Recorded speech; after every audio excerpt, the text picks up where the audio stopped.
the calculus of rather than work on continuing to integrate that versus splitting apart into two companies? Yeah, well, thanks for having me here this morning, Danny and Matt. And really the impetus here and the exciting part of this is what we realized is what we have are two regional powerhouses in sustainable packaging. And as we dug deeper into the businesses, it just became more obvious every day that all of the value is in those regional integrations. And that's really what drove this decision making. It's an exciting day here for International Paper and the opportunity to leverage those two powerhouses by focusing on capital allocation that's really unique to their missions, to be able to drive the focus. As you know, 80/20 is really how we work in this company. And that really says, hey, let's simplify the businesses, let's segment them, let's focus resources on what drives the most value and allow those businesses to thrive and become best in class in their markets. To what extent did tariffs, Andy, or trade uncertainty, the changing geopolitical landscape have to do with this decision? Because at first glance, to the layman, it looks like that could be the motivator. Yeah, very little actually. At any point in time, you got to think about the geopolitical implications and all the forces that are shaping the world. But it's a moment in time, and when we're making decisions here at International Paper, we've got to think for the long term. We have to think for generations. And so, while that's a factor that you have to consider, it's really around the fact that all of the value is regional, and that's the really important message here: is the value is regional. And so let's focus on the customers, their distinct missions, distinct needs. Let's focus on the assets that need to be applied there, and critically, the capital allocation and the resource allocation to allow them to pursue those unique missions. Andy, another thing that's been weighing on CEOs' minds who have to deal with an international company, a global company, is weakness in the dollar and how that's impacting various FX effects of earnings and revenue coming in. How are you thinking about that, especially with splitting your business into these local divisions? Yeah, Danny, when it comes down to it, that's really not a decision point in a moment in time. The strength of the dollar in any single period, not really a factor here in decision making. Again, the focus has got to be on the long term, on the structural dynamics of the business, what allows value creation to happen, how customers behave, how the markets behave, and then therefore how we apply our resources to drive value. And so, again, you gotta take the time to really understand what's happening in the geopolitical context, what's happening to trade pressures, what's happening to capital flows. But ultimately, again, I've got to be thinking about decades. One of the things that I find really interesting about this business, and I love about this business, is we have to think long term. The capital investments that we're making, how market structures evolve over time, those are really long-term plays, and we've got to be thinking about maximizing long-term value creation, not short-term gyrations in markets. You do have, this is a 4-year low, so it's not that short-term for the dollar, and we're looking at forecasts for it to continue to sink. Nonetheless, it puts you in a relatively good position, right? Because you have something like 65 packaging plants around the U.S. You produce, I think, like 70% of your paper here.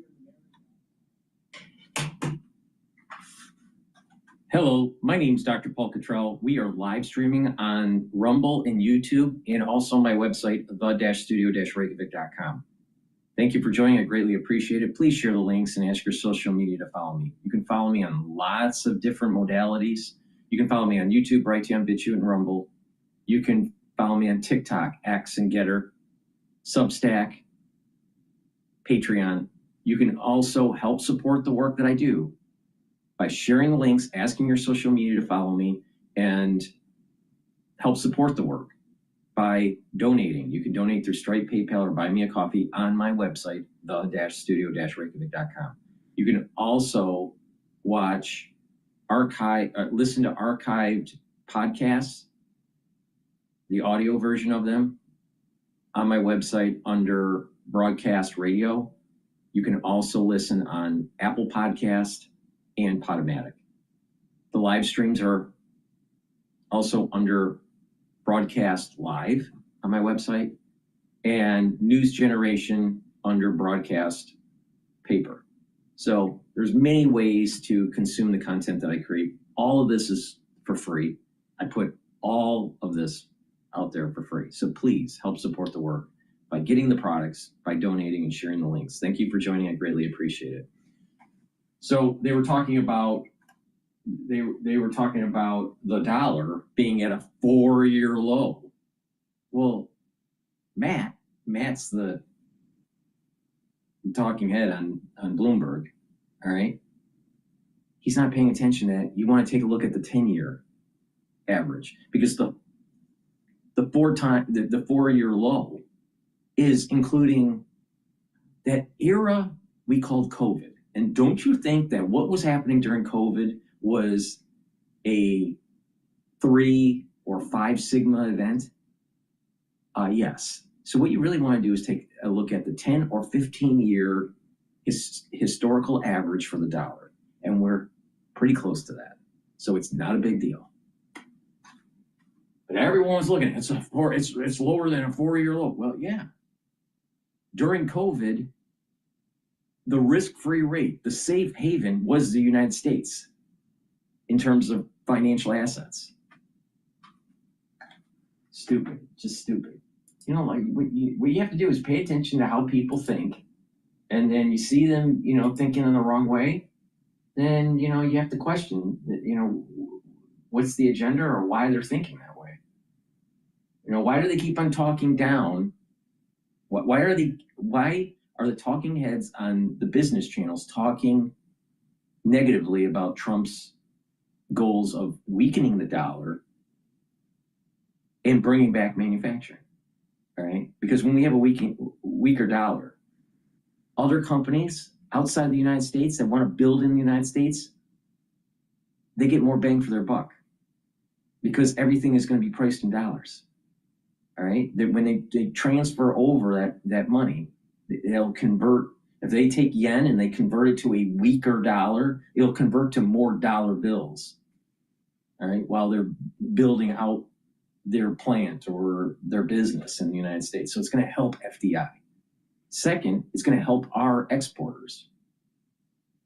And by weakening the dollar, it kind of like disrupts the market, because over many decades, all right, going all the way back to Clinton, the paper belt, the ones that are just pushing paper, like Wall Street, like the lawyers, like the lawmakers. So Washington, DC, Wall Street, and the intelligentsia of the East Coast just pushing paper, they benefited from a strong dollar. So what you're doing is you're breaking that power imbalance and moving it more towards real goods, real manufacturing, the steel belt instead of the paper belt. And, well, who does Bloomberg represent? A bunch of people paying $30,000 a year for a Bloomberg terminal. Who are those people? Bankers. Paper pushers. So, of course, they're going to be pushing for a strong dollar. But maybe we need a little bit weaker dollar to revitalize our economy, to improve our economic clustering, and break the back of the paper pushers. All right. With that, let's listen in. All right.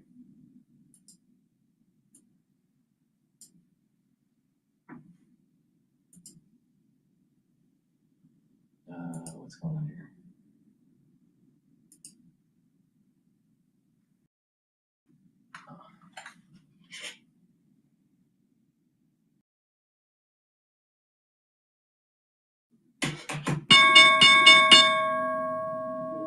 And then there's China too. I was very impressed about the China part, because when I looked at him, I always think It's about Tesla.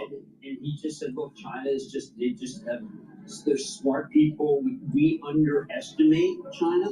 Now, David, I think that a lot of people feel, wait a second, China, it may be a paper tiger. The government may not be as heavy. He just says, listen, flat out, they're fantastic. Right. Well, obviously, he has a large, does a large amount of business in the country. Right. But that said, I hear saying, how can you in any way dismiss what China is doing right now?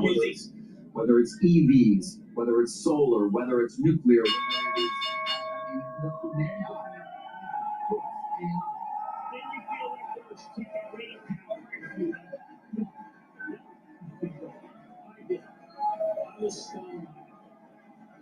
Let's get the opening bell here to CBC Real-Time Exchange. Big board this morning with Satellite Nuclear Workspace Systems celebrating an IPO. Off the Nasdaq is Bitchute, which is growing 20%. Also celebrating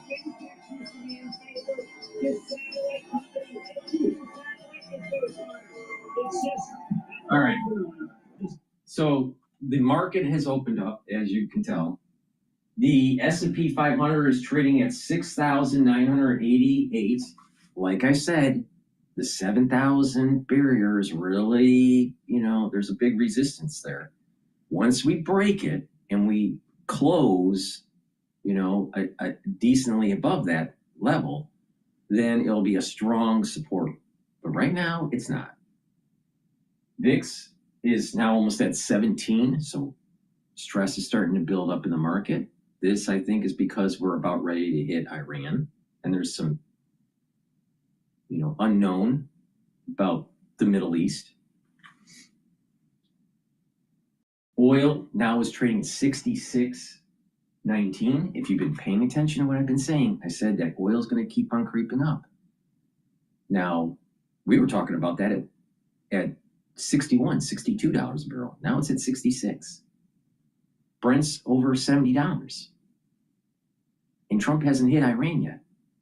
This is going to start to move a little bit more. Now, how much more? I don't know. Maybe 68?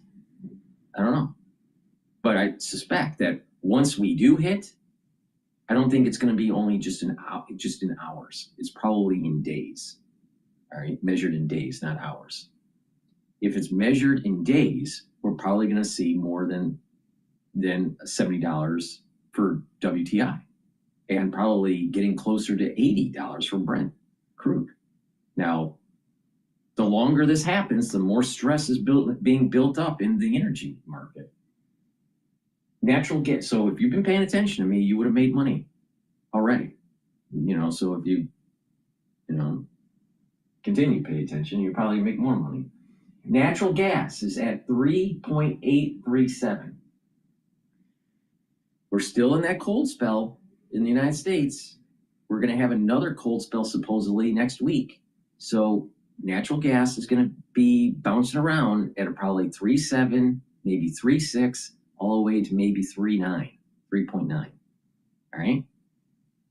Right now it's at 3.8.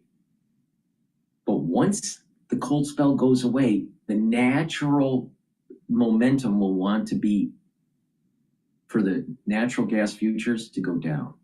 The problem comes in is, what does Trump do when he hits Iran, and how that affects the natural gas market? Because sometimes the natural gas market will be positively correlated to oil. Sometimes it's not positively correlated to oil.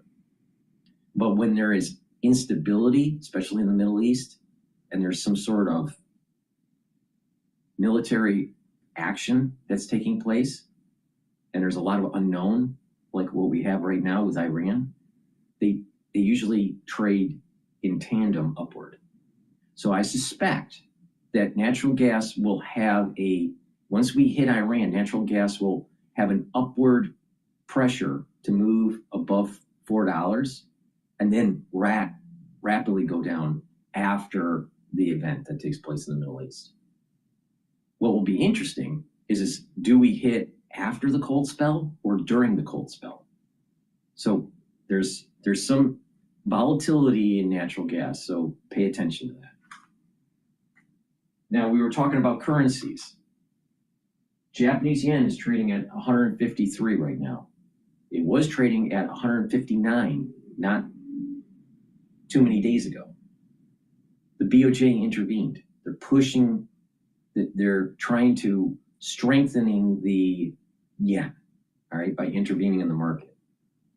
Bassett said that the Treasury and the Federal Reserve are not involved in coordinating a weakening of the dollar with the BOJ. So what happened was that there was some currency movement where the dollar actually intraday strengthened.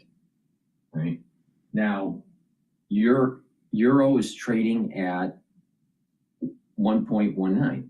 Now think about this: the BOJ is intervening to strengthen the yen. That means, in relative terms, the dollar weakens and other currencies start to follow. This is part of the reason why you're seeing an appreciation of the euro relative to the US. Now, in the dollar index, back in the day when I was trading lots of currencies, like 17 of them, the weight of the dollar index was heavily weighted on the euro. So if there's a central bank that's coming in and intervening in the market, like the BOJ, it's going to affect other currencies, and you see this, dollar swing. All right, it's not a big deal. Don't worry about it. All right, we went through Lehman and all of the market manipulation by the central banks and the gyrations of the currency markets. Don't worry about this. All right, this is small potatoes. All right. With that, let's listen in. Oh, by the way, Bitcoin is at 87. So we have gold moving up, Bitcoin going down. We have equities trying to break the 7,000 barrier. Okay? You would have made more money playing the futures market in energy than anything that you would make in Bitcoin. And it's more liquid. It's not as manipulated by whales like strategy. So is Bitcoin really a storage value? No. Everyone was saying that Bitcoin was going to be the digital gold. Well, why is everyone going to gold? Now, people are going to gold because they're concerned about the weakening of the dollar. Same thing was happening with these wild gyrations during Lehman. But you can't go and try to buy a car with a brick of gold. Try to buy a Big Mac with little slivers of gold. Try to buy anything with gold. It's a perceived storage of value to try to hedge through currency market undulations. There's not enough gold around the world to actually convert your dollars into gold. So there's really no safe haven. We have a fiat currency. People don't understand this. You can't most people that are in gold, they're in like a cash position, like what is like a cash position. It's not like you're settling in gold. All right. Now, if you're a bank, you are, but I mean, you're not a bank. So if you buy an ETF in gold, you're not. It's just a cash position. It's a derivative. It's not settled in a physical asset. And oh, by the way, when you add up all of the contracts out there, there's not enough gold in the world. So if everyone wanted to cash in, there would be people out of luck. So is it really a safe haven? This is the reason why once your economy grows to a certain point beyond some sort of base metal, you have to go fiat. Because if you don't, it's deflationary. And if you have a deflationary economy, you got a Great Depression. A lot of people aren't paying attention to like just basic classical economic theory. All right, here we go. Gold and silver hit record highs. As this is happening, Bitcoin will continue to go down. One, Trump 1 and Trump 2, they're really kind of a little different there in terms of. Yeah, obviously big impact on the companies that get a large part of revenue from overseas. IBM's a good example, Jim, although the story there is more about software. Well, look, I mean, there was a time when I felt that IBM was a hardware company with slow growth. Now it's a hardware software company with a hybrid cloud that's doing well. And I thought that Red Hat, that great acquisition, ever dropped to like 10% and killed the company. But the acquisitions have worked there. Martin Christian is an unbelievable remaker of IBM, and my hat goes off to really fantastic work. Guys, we do have to come back to Microsoft because the stock is down 10%. I'm not saying you didn't tell us, but a 10% down move in Microsoft is not something you see often. No, but the conference call was so convoluted, and the idea of like, well, okay, how much is Azure? And by the way, OpenAI is not. They have a lot of ties to OpenAI, but OpenAI has $43.89 billion in cash. Is that like? I've been talking about it. I've said that every day lately. I said it yesterday. I said it last week. I know. When I was talking about OpenAI, by the way, in the latest fundraising round, which includes Microsoft, as I reported yesterday, NVIDIA, and Amazon. That said, the information does say that has more. The information says that they could amount to as much as a $60 billion contribution, those three. That's in addition to the $30 billion coming from SoftBank. We'll see. Didn't have that yesterday, but we did give you those three names. So Microsoft is not moving away from OpenAI. But look, do you think that they have just allocated things differently and given more to Azure instead of less to the GPU and Copilot? We'd be talking about how this is a good company. I don't know, Jim. It's losing 10% of its value today. That's all I can tell you. We're going down actually, Jim, Caterpillar up about 71% on the year, on 12 months. It's better than NVIDIA as far as down there. So Joe Creed's the CEO, but I hats off to the most really humble CEOs, Jim Umpleby, who steered this company away from China, made it into a secular grower. And this is when you want to know how to make sure your data center doesn't go down. You hire CAT, you hire Cummins also. By the way, Vertiv is a stock we never talked about. The ODC, the chairman, that thing is just, a house of fire. House of fire. There you go. House fire. As we go to break, watch bonds. We didn't really touch on what Powell said yesterday about his successor, staying out of politics, staying on as governor, going to the SCOTUS argument, but the 10 years pretty much locked in at 4.25. We'll talk Honeywell after the break. Now, there is a problem with a weakening of the dollar in terms of the bond market. Your yields will go up. So if you want appreciation of your position in bonds, well, you're going to lose money. But if you're a long-term saver, 5 years, 10 years, you can lock in at a higher rate. So you get a better yield. And then when you hold it to maturity, chances are the dollar will probably strengthen. So you make money even on your principal that you invested in the bond. The bond price will actually go up when you sell it. And you've been locked in on a annual coupon at a higher rate. So it depends on if you're a long-term saver or not. Now, people that are getting ready to move some assets out of equities and into higher yielding bonds, fixed income, that's actually a good idea. So a lot of people aren't paying attention here about the weakening of the dollar is a good thing. But you still think that Bitcoin is good? Still think that Bitcoin is going to save the world? Still? Really? Please go to my store, the-studio-reykjavik.com, and get the structural nanosilver products that I offer. I have a structural nanosilver toothpaste that will neutralize, whiten your teeth, freshen your breath, improve your oral cavity. And when you have a good oral cavity, you're helping your cardiovascular health. A lot of people don't understand bacteria can lead to plaque formation and valvular disease. You don't want that. So please go to my store, get the structural nanosilver toothpaste. It has no fluoride in it because fluoride makes you stupid. All right, you don't want to be stupid. So structural nanosilver toothpaste, take it every day, use it every day. all right? Improve the health of your oral cavity. And it, like I said, it neutralizes. Super important during the winter season and other seasons that seem to be having things floating around. All right? Pay attention. If you follow my lead, you'll be just fine.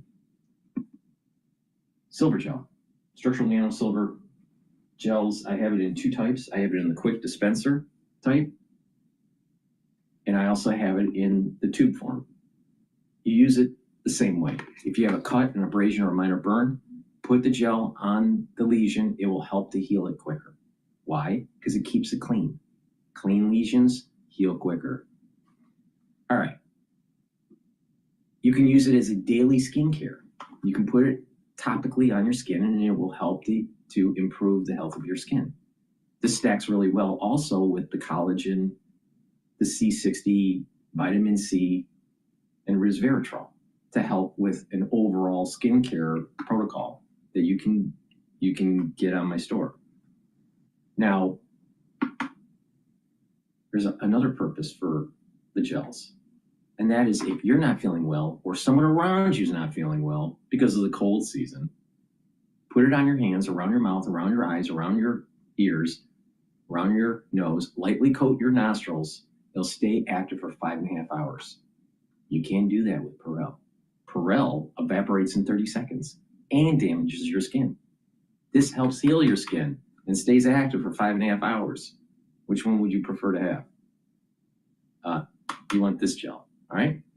In addition, by lightly coating your nostrils, if you have a runny nose, what will happen is it'll help to reduce the drainage.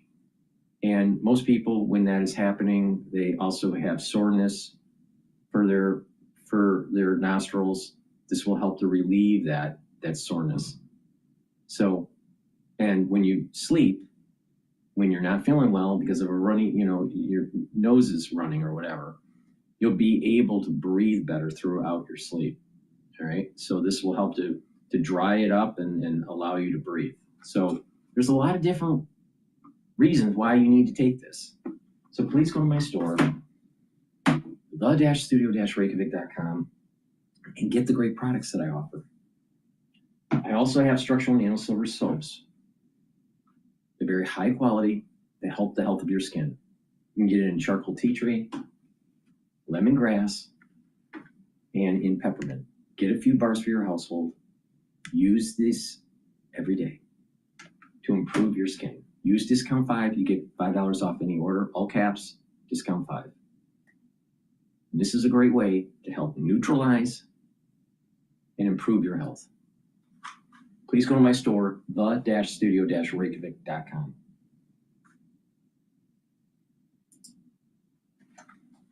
And we're doing everything possible to set up this business as an independent company in a couple of years ahead. So just stay tuned on that too. Yes, I think only you and IBM are actually commercial and quantum. I think to point out now. The vision that you were going with, industrial automation, you mentioned that you're doing some cleanup. If you did the cleanup, what would the organic growth look like? Would it be far greater than we see right now? Yeah, so we are setting up both the aerospace business and automation business for a great setup. Aerospace is going to grow high single in the cycle, and automation, to your question, we're setting it up to grow mid-single organic growth with the earnings growth of high single in a typical year. And we are not really exposed to one big trend. We are much more of a secular trend across multiple end markets we serve in buildings, in process markets, in industrial, which gives me a confidence that, this is going to be a secular growth story in the times ahead. And we are absolutely committed to deliver high single-digit earnings growth to our share owners in the future years. Well, I've got to tell you, when I read through it, I realized that you're probably at a nexus where you can tell us about AI, what it does for jobs, whether it's a force multiplier or whether people are being laid off because of it. Where do you stand on AI, noticing that the plethora of businesses you have, they all sound like they're short workers, and you can't find them. So what do you do? So, Tim, if you look at the AI in context of There's something weird going on live now about something about election fraud here. topics that will likely be discussed there as President Trump posts this morning on Truth Social, quote, Trump won big, crooked election. Again, you can watch that full cabinet meeting here starting around 11 a.m. Eastern time. We do have to sneak away for our final 2-minute commercial break of the hour at 9:49 on the East Coast and 6:49 on the West Coast. You're watching Live Now from Fox. We'll be right back. Let's go back. More productive because our customers are getting less trained people to run their operation. Think about maintenance technician, think about operators.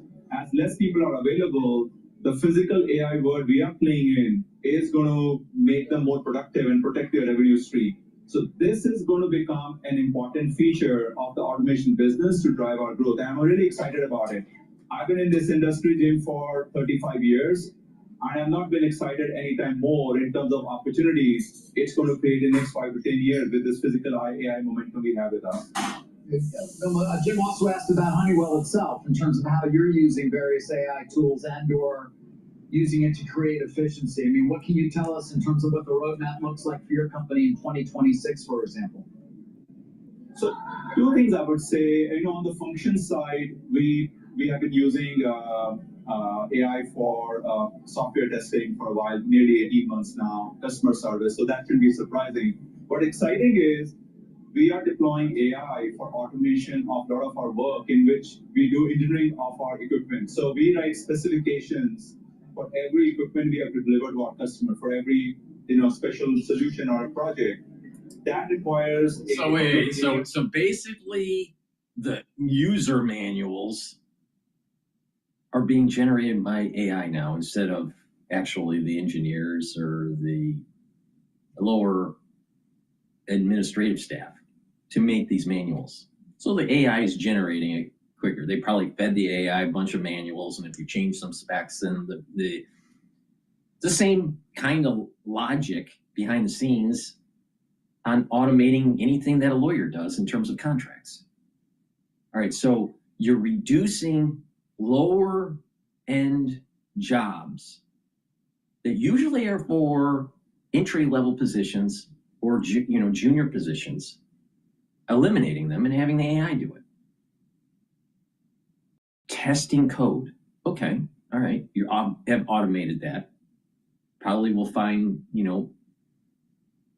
more problems with the code by using the AI to run simulations with the code that you're generating for these machines that you're programming. Okay, I can see that. But the reality of the situation is that they're getting, quote, efficiencies, meaning their revenues are the same and their costs are lower. All right? So at a individual business level, it sounds like great. You should invest in Honeywell. Okay. What about every single company doing this? Now you understand why 10 or 12% unemployment with people that are coming out of college. Because they can't find jobs. Because all the junior jobs are done by AI. Meanwhile, Sam Altman is a billionaire on paper. So basically what has happened is that you zoom out, there's a gigantic wealth transfer, at least on paper, to people that are generating these LLMs and building these AI companies like Anthropic and Palantir and all this, right? And they've taken that money away from the youth that were going to have jobs. So who's going to pay for the debt that has been issued decade after decade after decade? Who's going to pay the $38 trillion debt? It's usually workers, not AI. Big problem here. When everyone uses AI to make it more efficient and reduces headcount, making it more efficient and making the pie bigger, hiring more people, making more products and services, that makes sense.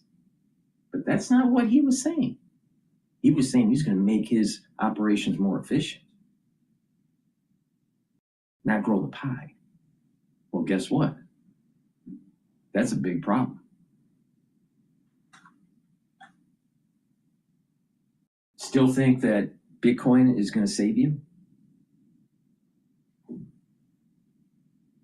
Please go to my store, the-studio-reykjavik.com, and get the clarity factor.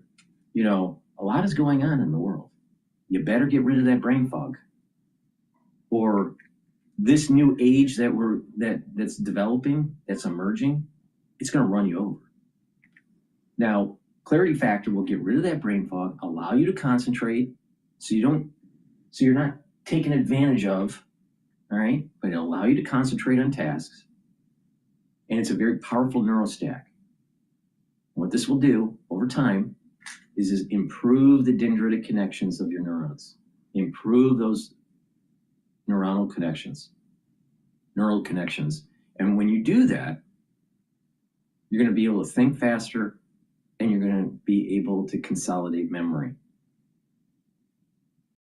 So you're going to be more productive with your brain function.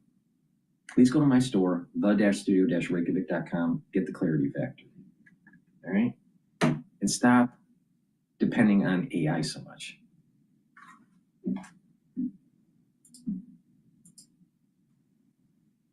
And AI eats their lunch. Yeah, no, it's one of the biggest questions that I have. When we look at, some of them are huge companies, right? And previously, the reason they're so big is because they had such huge margins. But those margins are going to get shrunk when people start using AI. Like Joe Weisenthal of the Odd Lots podcast is coding his own programs. Yeah, he loves Claude. A really interesting episode on that. By the way, we were showing a little teaser of it coming Good up point. next week on Wednesday. Follow the Money with Bloomberg Deals, my new show that dives deep into coverage of the biggest mergers, power players, private capital, and capital flows shaping global markets. And it starts next Wednesday, appointment viewing. But coming up in the next hour, we're going to talk even more deals, AI infrastructure with I2 co-founder Sadek Wahba. All right, I want to listen into Live Now about Powell. They just opened up this investigation around all the office remodels and the cost overruns that have happened around this. The Fed's independent, and there seems to be bipartisan support to keep it independent. So how much this pressure tactic is going to work, hard to say. It does make you kind of scratch your head when you look at the numbers, though. It's big. It's $2.5 billion, yes. I think, is what the office renovations were, and it was way over budget. And I'm not going to take a side on this, but it seems like a lot of government projects go over budget. So There is that. We have a history of that for sure. Yeah. Gold toilets and whatnot. Yes. Yeah. Yes. All right, Pat. Well, thanks for coming in. A big thank you there to our Fox 9 Minneapolis team. Of course, we've been checking in with them. A big part of the overrun was inflation.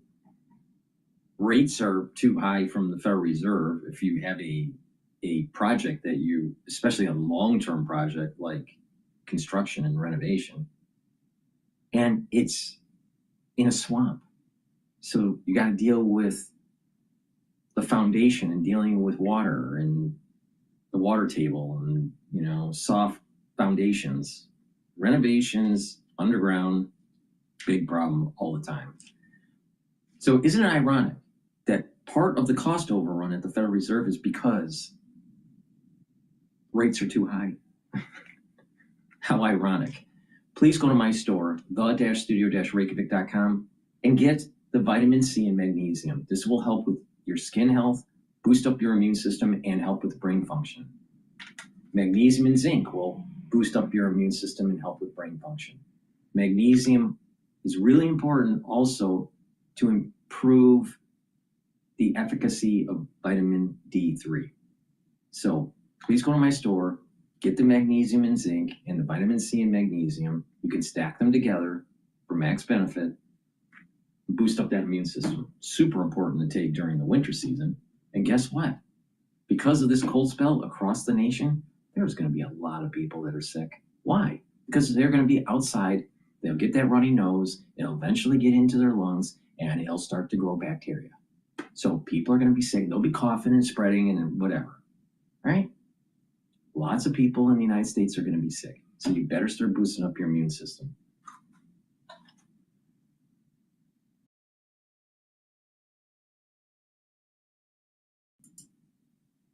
Bloomberg's still on there. Okay, let's listen into Bloomberg here. A minute global news whenever and wherever it happens. I'm Hesla Dahmen in Davos, Switzerland. This is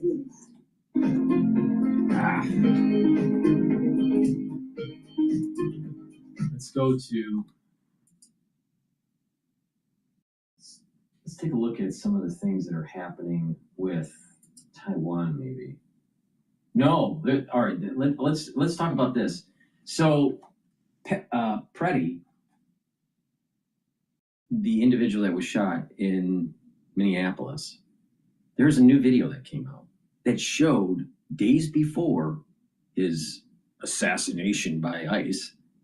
All right, days before, he was I think it was a week before, he was kicking ICE vehicles and broke the taillight and having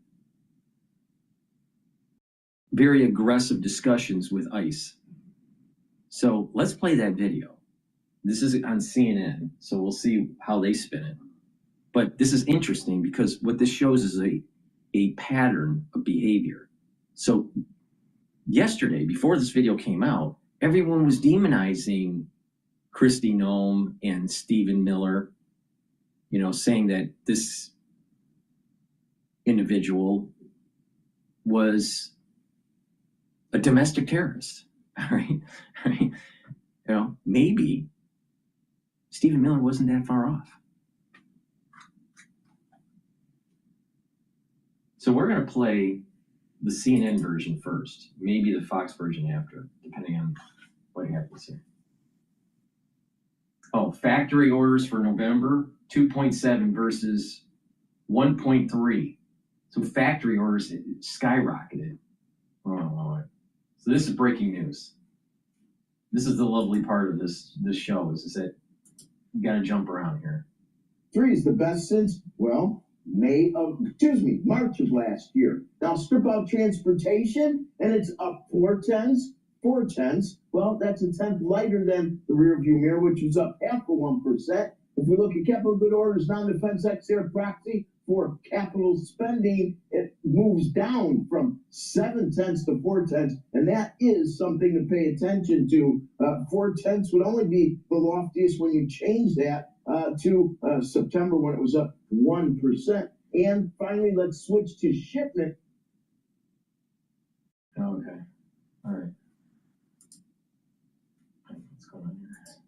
0.2, half of what we looked at mid-month of 0.4, not good. Now let's look at wholesale inventories, up 0.2, exactly as expected. If you look at the sales side, we're expecting minus a 10. Zoom, up 1.3. That equals July of last year to find a higher number here to Feb of last year. Very, very quickly. This morning we saw the trade deficit go up, and it went up because exports went down, imports went up. That is a GDP buster. We're going to lose a little horsepower on GDP. So we want to pay attention to Atlantic GDP now. Our last read was 5.3999. We'll call it 5.4. Most likely it's going to lose a few tenths or more. Sarah, back to you. Okay, Rick, thank you very much. It's post-Fed day, and so normally we dissect every word of Fed Chair Powell's news conference to determine what it's going to do. Let's go back to CNN here. But factory orders are better. And November wholesale inventories are in line, 0.2 versus 0.2% higher.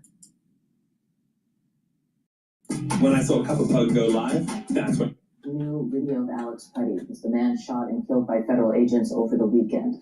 But this video is from another encounter that was more than a week before he was gunned down. The video was first posted by the news movement and appears to show Petty wearing a brown jacket January and 13th. kicking out the taillight. And then he kicks the taillight. Agents then get out of their car. Peaceful guy. The encounter lasts a few seconds before Petty is let go.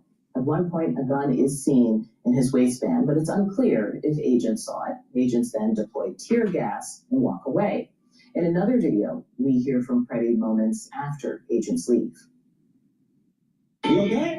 You okay? Okay. I'm okay. Are we all okay? Are we all safe? You okay? So the Department of Homeland Security says it is reviewing this footage. President Trump hasn't commented on it publicly, but he has been reposting the commentary from social media. So, for example, comments like this from his supporters, which say that, Freddie, quote, such a peaceful protester, and he is a domestic terrorist. The mayor of Minneapolis, Jacob Frey, said he hadn't seen the new video during CNN's town hall, but he also says it doesn't matter. Are we actually making the argument that Ep30 should be killed for something that happened like 11 days prior to the shooting itself? No, that's not the issue. That's not the issue. The issue is showing a pattern of behavior where he was impeding or being aggressive to ICE agents and potentially affecting their life. Remember, he had a gun, right? So the bottom line here is that ICE is there to round up the worst of the illegal aliens, the criminals. Well, an illegal alien is a criminal by definition, right? They're illegal.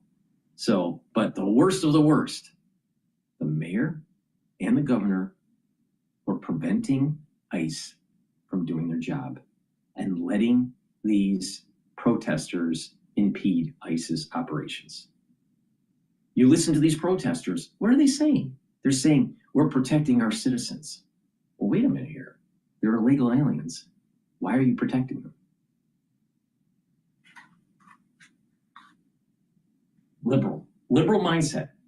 This is the problem with the liberals. So every time you see a liberal and you're a conservative, you need to push back.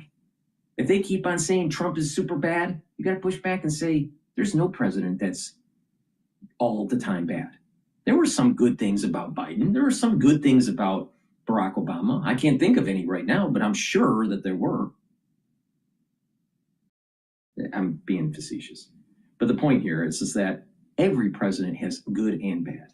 But when you start hearing the liberal talking about Trump, nothing is good about Trump. Push back. Push back. You have to tell them, no. Actually, rebooting our manufacturing base is really important. Building our economic clustering is really important. Building our military prowess is really important.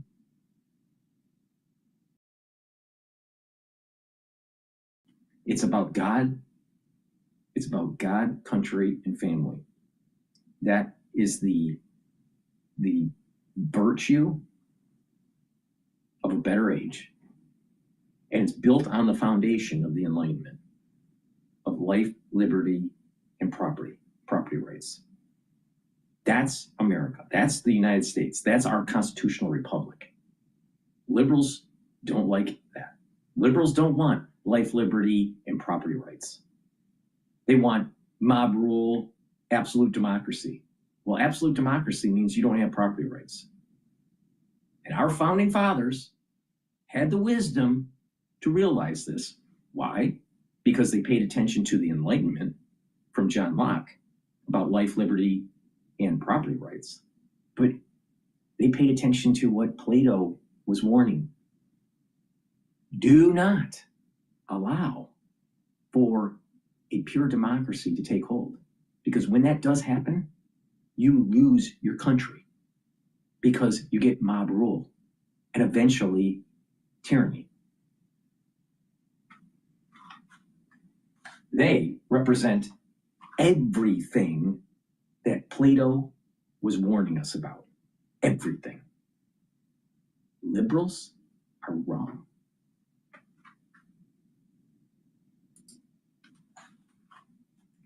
Circumstances that actually led to the killing and what took place. And those circumstances, I mean, you can believe. The bottom line is this. He shouldn't have been impeding ICE. You know, by the way, he was already super aggressive a week before.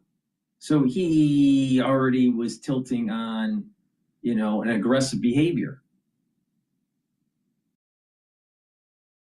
And a chaotic event happened.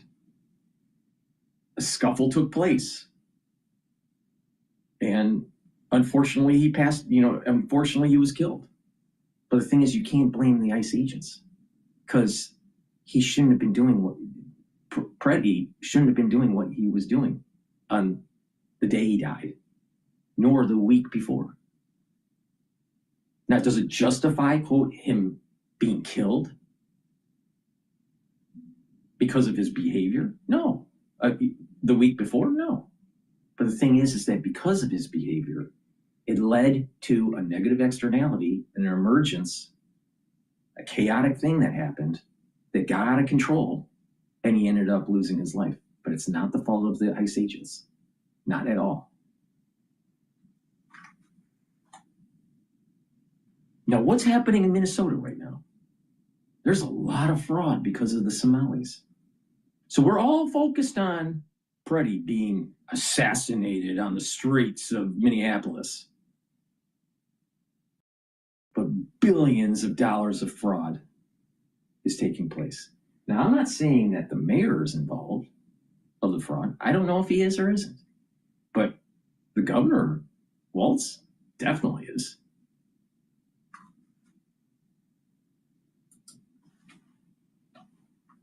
Own two eyes. Joining me now in the group chat, Zolan See, they spin it that CNN, they spin it that it doesn't matter. White House correspondent for the New York Times, Doug Heye, Republican strategist and former RNC communications director, and Megan Hayes, former Biden White House director of message planning. Okay, let's just see. I don't know these people. I've never seen them speak before. To my recollection, I don't know who they are, but I have this strange prediction that they will bleed out of their mouth liberal agenda. Let's see. This is CNN.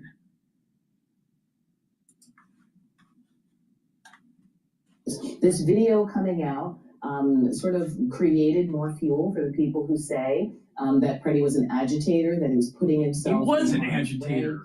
By definition. For the messaging, the White House is, as we've sort of struggled the last couple of days. What do you think they're going to be doing with this video, and does it change things? In some ways, it does. It is agitating, and it is putting yourself in harm's way. And ultimately, that shouldn't matter for what happens 11 days earlier. But everything in our discourse is so weaponized, has been for a long time. So I think if we go back to the Rodney King beating, after that we heard, well, Rodney King did this, and it turned out 6 months later Rodney King did that. None of that had any real relevance to the actions that police did on a highway in Los Angeles. But in our political discourse, we know this is going to be used. We know it's going to be weaponized. And as we talk about de-escalation, I would hope that everybody can de-escalate a little bit. Everybody can exhale. We're going to keep talking about that. The S&P 500 is trading at 6,924. Bitcoin just broke a support level. It had a support level at 85,700. It's below that now. It's trading at 85,000. 85,580 right now. Still think that Bitcoin is the savior for your portfolio? I don't think so.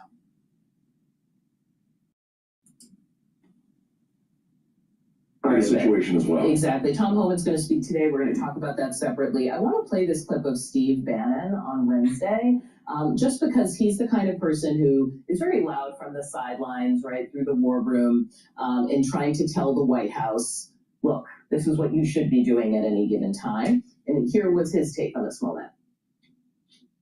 We have to hold the line. There can be no de-escalation at all. You don't need to bring down the temperature. Raise the temperature. Yep. Put them under pressure. Yep. They're the ones that are cracking. Yep.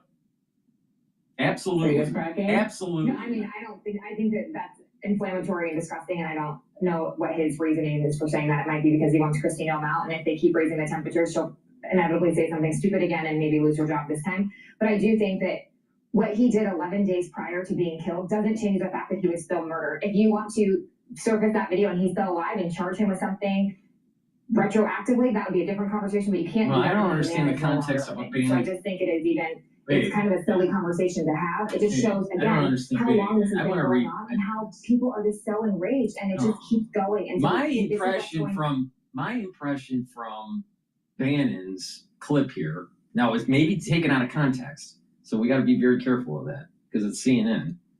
I thought Bannon was for ICE getting the illegals out. Now, let me understand. Let me listen to Bannon again here. From this moment. We have to hold the line. There can be no de-escalation at all. You don't need to bring down the temperature. Raise the temperature. Put them under pressure. They're the ones that are cracking. No, I don't know what the context is. I don't know what the context is. I think that that's inflammatory and disgusting, and I don't know what his reasoning is for saying that. It might be because he wants Christine Elm out, and if they keep raising the temperature, she'll inevitably say something stupid again, and maybe I don't lose know her what the job this time. context is. But I do think that what he did 11 days prior to being killed doesn't change the fact that he was still murdered. If you want to surface that video and he's still alive and charge him with something retroactively, that would be. I think that they need to raise the temperature and make sure that ICE does their mission, and that is to round up the illegals and get them out of the country. And it shouldn't be just the worst of the worst. It should be all of them. Period. They broke the law. They need to go home. Now, if they want to come back, well, maybe they can apply for, some sort of, asylum or whatever after they go back home. But why should they be getting in front of the line, getting in here illegally, and then using taxpayer money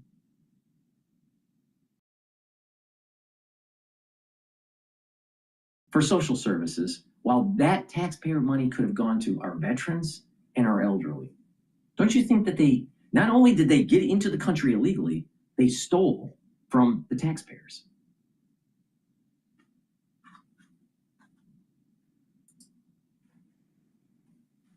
Conversation, but you can't do that because the man is no longer living. So I just think it's kind of a silly conversation to have. It just shows, again, how long this has been going on and how people are just so enraged, and it just keeps going. And so this is what's going to continue to happen. You're going to have people enraged. These people are enraged because Orange Man bad, always.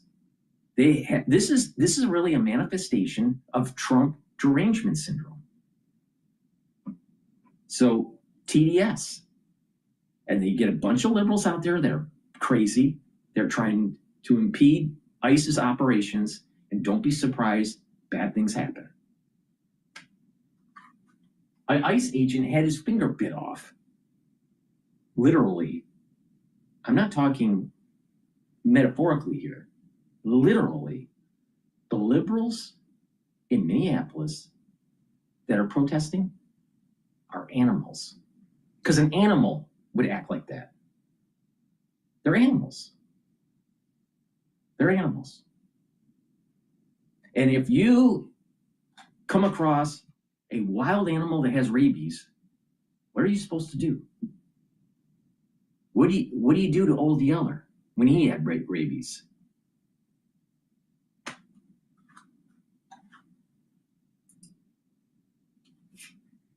And over again, but something that happened 2 weeks prior should tell us that this has been going on too long. It also doesn't explain why the administration officials said that he was brandishing a gun in the moments before he was shot as well. Right? There's core questions as far as this shooting. No, it was the fog of war. It was the fog of the situation. They didn't have other facts. Also use the term domestic terrorism. He is a domestic terrorist.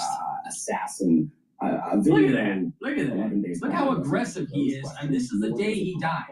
This is the day he died, not knowing the context the week prior on what he did. All right? And look at the stance he has. It's an aggressive stance.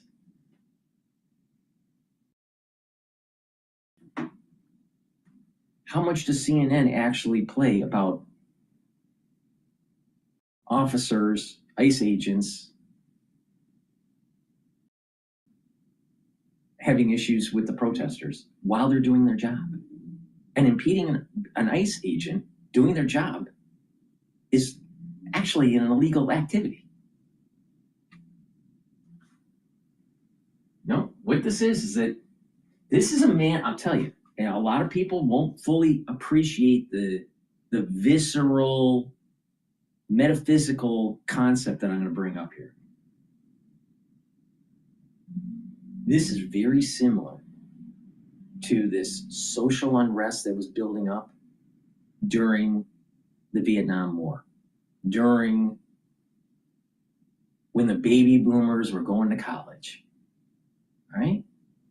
They hated the Vietnam War. They hated Lyndon Johnson. They hated Nixon, right? And it just kept on boiling and boiling and boiling. And unfortunately, certain incidents happened where, there was rioting and there was towns being burnt down and people were hurt or killed. National Guard came in certain situations in Detroit and also with Berkeley.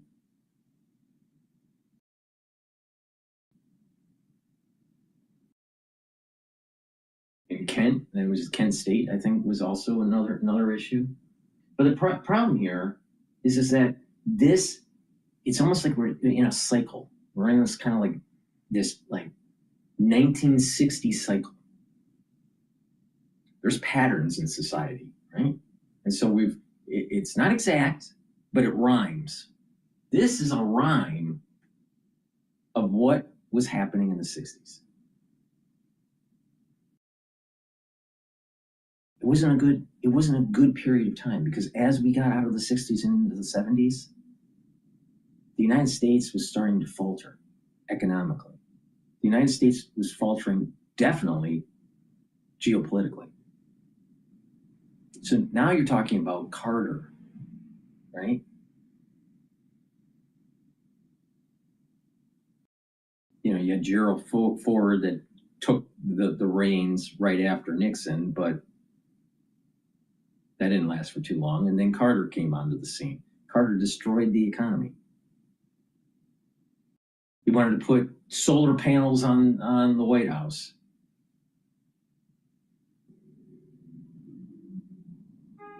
Thought that energy was depleting. We have more energy we have enough energy to last us the next 300 to 500 years, so don't worry about it. You won't be around when we run out of energy, right? So don't worry about it. Oh, if you burn all the coal and natural gas and all that oil, it's just going to heat up the planet and we're going to boil over. Really? Wait a minute here. To solve to solve the greenhouse effect, just plant more trees. Because all that carbon dioxide that's being created is going to get soaked up and we'll have more oxygen. So really the answer isn't solar panels and digging up rare earth metals that actually are toxic for the environment through the mining operation. No one really pays attention on the solar panels being laid out on arable land, farmable land. And over time, the materials that are in those solar panels will leak into the ground and permanently make the ground toxic. No one's talking about that. Plus, it's an eyesore. Would you rather see a green field with cows or this bluish tint of solar panels?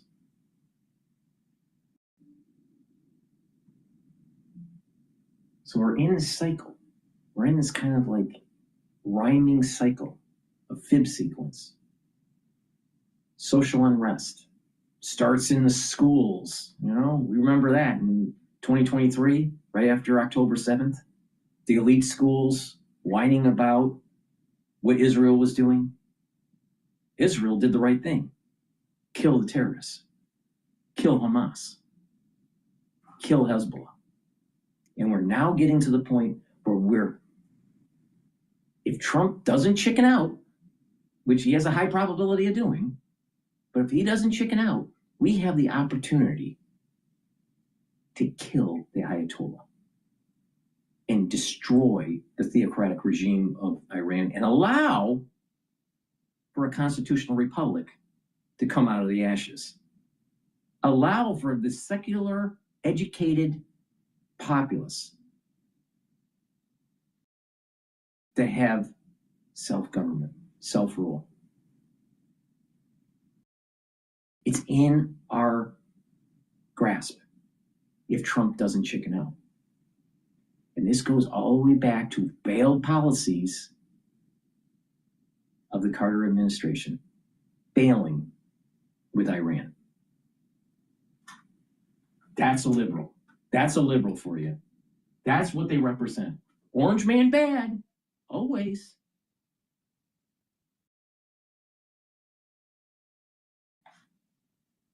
But he was a nurse. He cared about people. Really. Really.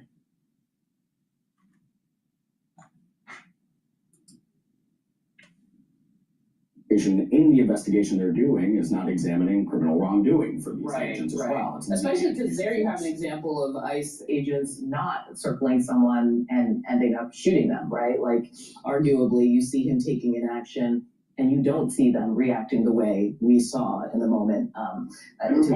Republicans are spooked. Two examples I give you. One, I got an email 2 days ago from a very conservative, very senior Republican member of Congress. She said, "What should I say?" This is somebody who is a very big Trump ally, usually knows what to say. I reached out to one of the party committees yesterday. They're looking for notes to say. Why don't you just use logic? You know, there's this rare thing that we used to have before the AI world. We used to be able to think for ourselves. We used to have logic and reason. What's wrong with getting on the television and basically saying the protesters are inhibiting the operations of ICE to get rid of illegal aliens? They're here illegally. It's a federal issue. Get out of the way or you're going to get hurt. It's that simple. Well, you know, maybe Trump is an executor of the, of these protests. No, that's not what happens.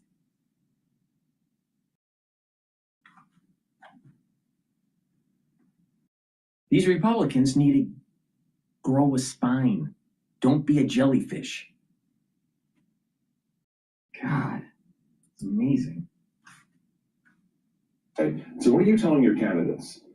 Point one, message of unity /calm/order. That's de-escalation. That's not raise the temperature. One more thing I have to show you then. We had a CNN town hall in Minnesota. People got to ask questions. There was a Republican lawmaker. Message of unity of who? Message of unity of our citizens that are legal. Yeah. But if we are supposed to unite with the illegal aliens, why? See, there's the problem. We're not getting to the root cause of the problem. People are here illegally. That's the issue here. Not that Ep30 was killed or not, rightfully or wrongly. That doesn't matter. We have millions of illegal aliens in the country that are using taxpayer dollars that could have been used to help our citizens. The elderly, our veterans are far more important than illegal aliens. But if you are a liberal, a blue state that's losing population, you need to bring in illegals. Do funny business with this census to keep your seats in Congress because it's based on population. So if you can fake the census, if you can eventually get amnesty, if you can get the kindergartners and the grade schoolers into your school system, even if they're illegal, you get more money for your school system. So what's really the issue here? No, we're more worried about was Ep30 killed justly or unjustly. Don't really care. Because that's not the real issue.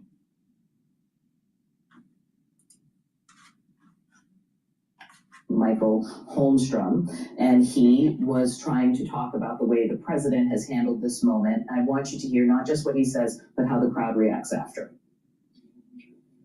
President Trump met with these leaders, and he came out and he said great things about them. If you read in his post, he was very complimentary, and it was repudiated with more insults from the leaders here in Minnesota. The olive branch is constantly extended, and it's swatted away because of anger and resentment.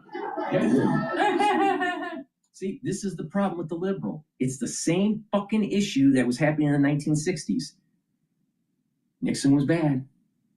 All right? Nixon was all bad, according to them. Vietnam War was bad. The reality of the situation was this. If we won in Vietnam, we would not have the problem that we're having with China and Taiwan.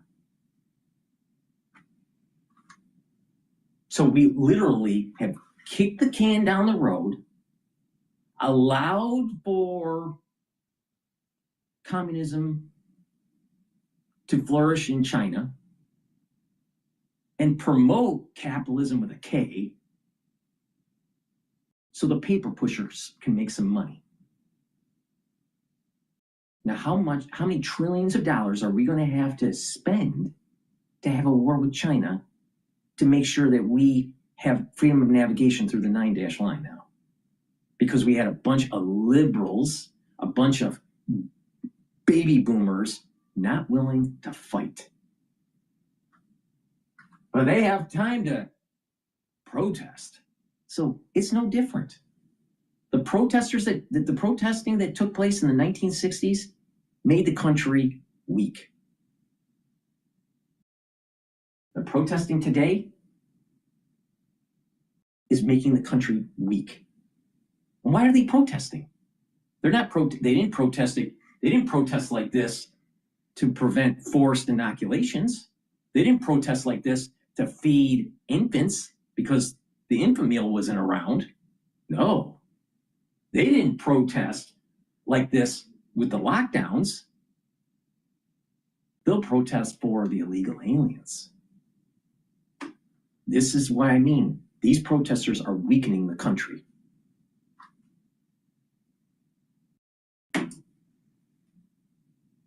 Laughter.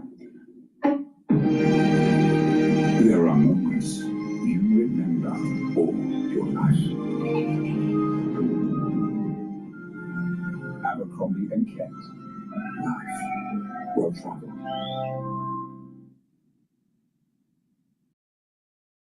Finance the old way. Finance the ramp way.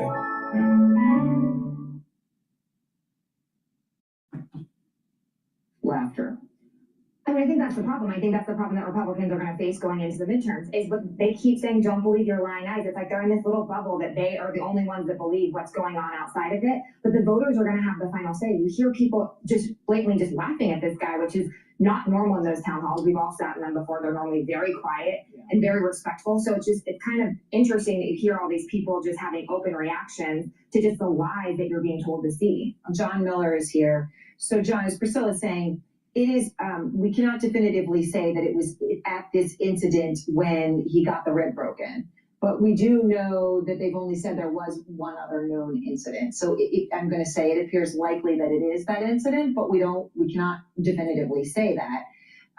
But this is very significant that we're actually looking at this. It is, and it raises a whole raft of different questions. But one question is, and it goes back to the tactics, behavior, and procedures of these officers. No. Here you have an individual who is kicking their car, breaks a taillight. The officers immediately get out of the car, grab him, wrestle him to the ground, or attempt to. For 25 seconds, they're struggling with him. What's wrong with it? Wait, ICE isn't at fault for that. So wait a minute. So is he saying? I mean,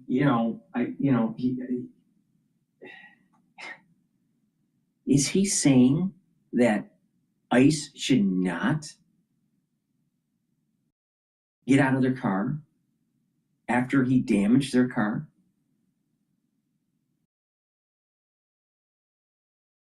And subdue the perpetrator? What? This is upside down logic. That it's the fault of ICE? Well, wait a minute. Oh, the tactics? The problem is that the protesters are inhibiting federal operations to get rid of illegal aliens. Why is this even in discussion? Why is this a problem with the liberals? That it's the ISIS fault? No, it's not ICE's fault. No, absolutely not. We wouldn't have this problem. Purdy would be alive. The ICE agent wouldn't have had his finger bit off. Good would be alive if Joe Biden didn't have an unfettered immigration policy and a porous border. Biden let all these illegals in.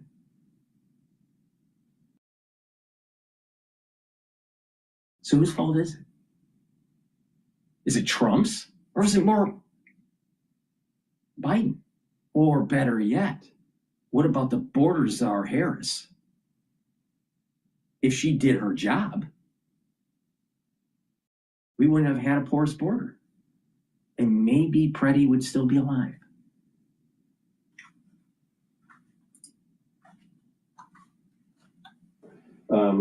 It does not appear that during that time, even though he wriggles out of his coat and escapes their grasp, that they detect or know that he has a loaded firearm in the small of his back in a holster. Right. So they missed that. But Which in the case where he died, of course, they saw it, removed it, and then subsequently he was shot. Exactly. So that's a kind of a pattern of. And I don't know if this is the definitive answer here, but if it is, she's missing a key fact. When the officer retrieved the weapon, it looked like it fired. And then the other ICE agents fired on Purdy. So it's a confusing situation on, were they just in a fight or flight response because of the misfiring of the weapon? Probably, if that's the case. Again, ICE wasn't at fault. And the thing is that there is a repeated issue with inhibiting ICE. That's not lawful protesting. That's not lawful protest. So Dennis Miller was right. Stephen Miller, not Dennis Miller. Dennis Miller is the comedian. But Stephen Miller was right. No, but we're gonna have to try to blame it on ICE. It's all their tactics are wrong. The mayor and the governor are hiding and preventing the worst of the worst from being apprehended. So what do? So who's really at fault here? Maybe it's Waltz. Maybe he should have helped. And maybe Purdy and Good would still be alive. Maybe he should have helped the administration to get the worst of the worst out. No, they have to keep the worst of the worst in because they're their citizens. Such law-abiding citizens. Poor tactics that we're seeing here, because if someone destroys government property, breaks a taillight on a vehicle, and you get out and you wrestle with that person, the normal thing to do is to arrest that person. If you don't beat them up and leave them there, right? That's just not. That's exactly. not. Okay. And in fact, the unwritten rule is, if you end up in a physical confrontation where you end up rolling around on the ground with somebody enough to maybe even create an injury, that usually follows with an arrest. Otherwise, you're just committing an assault under the color of law. And I'm not sure if ICE can arrest a protester. I don't know the dynamics of that. It could be the local law enforcement or the sheriffs that would have to do the arrest for these protesters in that case. I don't know. All right. But let's just say that is.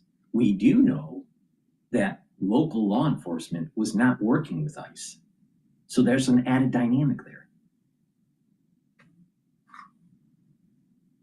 Why isn't he saying that?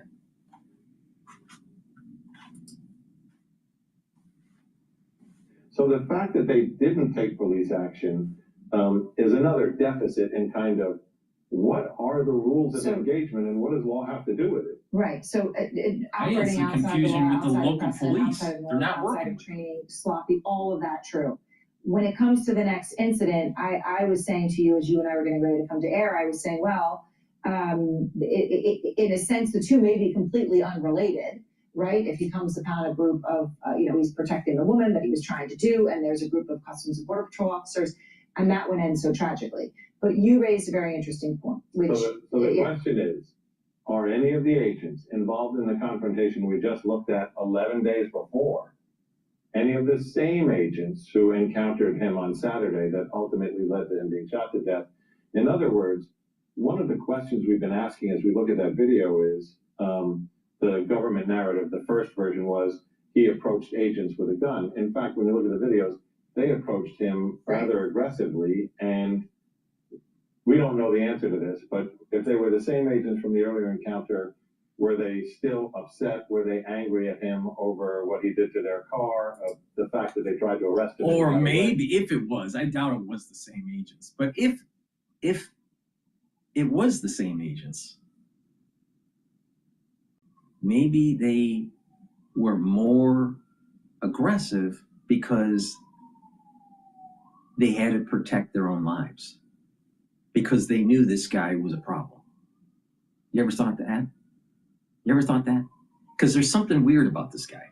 There's something weird about Preddy. Don't think that he was just all lily white and that, he was just someone that wanted to save humanity because he was a nurse. Because I don't think that's the case. I think there was something a little bit loose in the, some screws loose in his brain. Maybe he should have took Clarity Factor.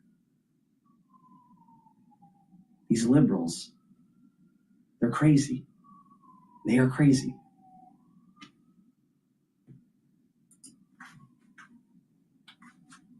Was that a factor? And until we figure out which agents were at both encounters, we won't know that. No, and obviously they have, none of that information has been released, although, of course, as we point out, Attorney General Bondi is very quick to release mugshots of people that they arrested today, but we don't yet know.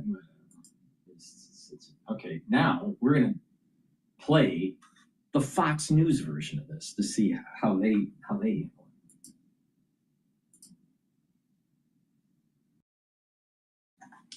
You, just you, building your app on base 44. Describe it.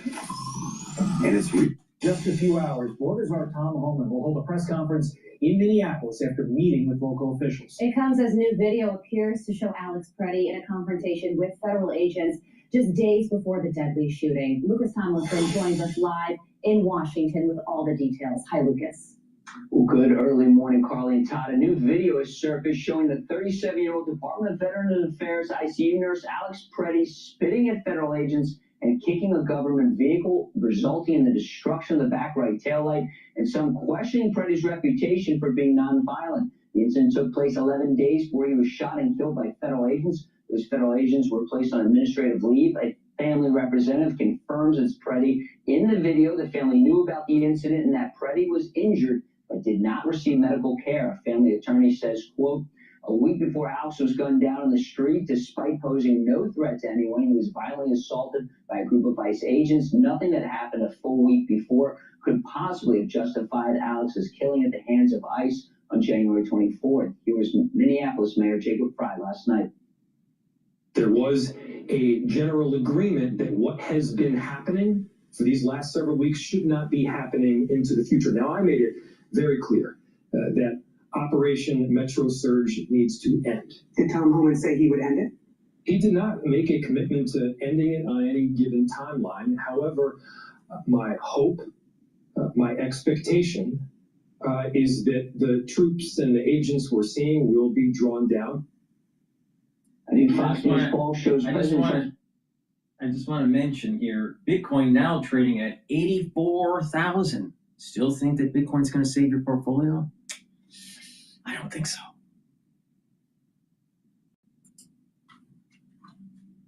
Performance on border security, 52% approve, 47% disapprove. Another poll shows 59% of voters say ICE is too aggressive. Another poll shows 49% of registered voters think local governments like Minneapolis should cooperate with ICE. Mayor Fry says he does not 50-50 plan split. to do that. It's almost a Voters 50-50 Tom Holman split. will hold his first news conference in Minneapolis at 8 a.m. Eastern after replacing Greg Bovino as the lead of ICE operations in the city. Carly, Todd? All right, we'll be certainly watching that. Lucas Thompson live for us in Washington. Lucas, thank you. Let's bring in former DHS advisor Charles Marina. Charles, thank you so much for joining us. So there was a big back and forth between the White House and Minneapolis officials yesterday, and President Trump summed it up this way on Truth Social, saying, surprisingly, Mayor Jacob Fry just stated that Minneapolis does not and will not enforce federal immigration laws. This is after having had a very good conversation with him. Could somebody in his inner sanctum please explain that this statement is a very serious violation of the law and that he is playing with fire? So now Tom Holman is out there in Minneapolis. How does he work this out? Yeah, it's a delicate situation and negotiation because somebody is going to have to give, and how give are they going to give? And also, what type of potential political hit will they take? Tom Holman's been clear from the very start of what ICE wants from local communities, including sanctuary cities, and that is to let ICE into the jails, to prioritize those public safety threats in the country illegally, allow state and local law enforcement to work alongside ICE to help them achieve their mission and also provide some level of protection and honor all of these detainers. That is, stop re-releasing these criminals in the country illegally back out onto the street, turn them over to ICE to be handed off. So I expect Tom Holman this morning to restate the case of the White House, which has said, look, this would not have been as messy as it has been if sanctuary cities were to work more collaboratively with us. And look, Charles, I completely understand that threading the needle on this is extremely difficult, but do you share the concern that many other people have shared that a concession by the White House on any part of this will just lead to more unrest in other cities beyond Minneapolis? It will, because if we look at Minneapolis as the case study, it will prove to other sanctuary locations that you can influence through incitement, through obstruction, through threats, the way that ICE goes about its mission. And that's a horrible message to... And this is exactly what I've been stating. This is what happened during the 1960s. The baby boomers got out of control with their flower power and their love, free love, right?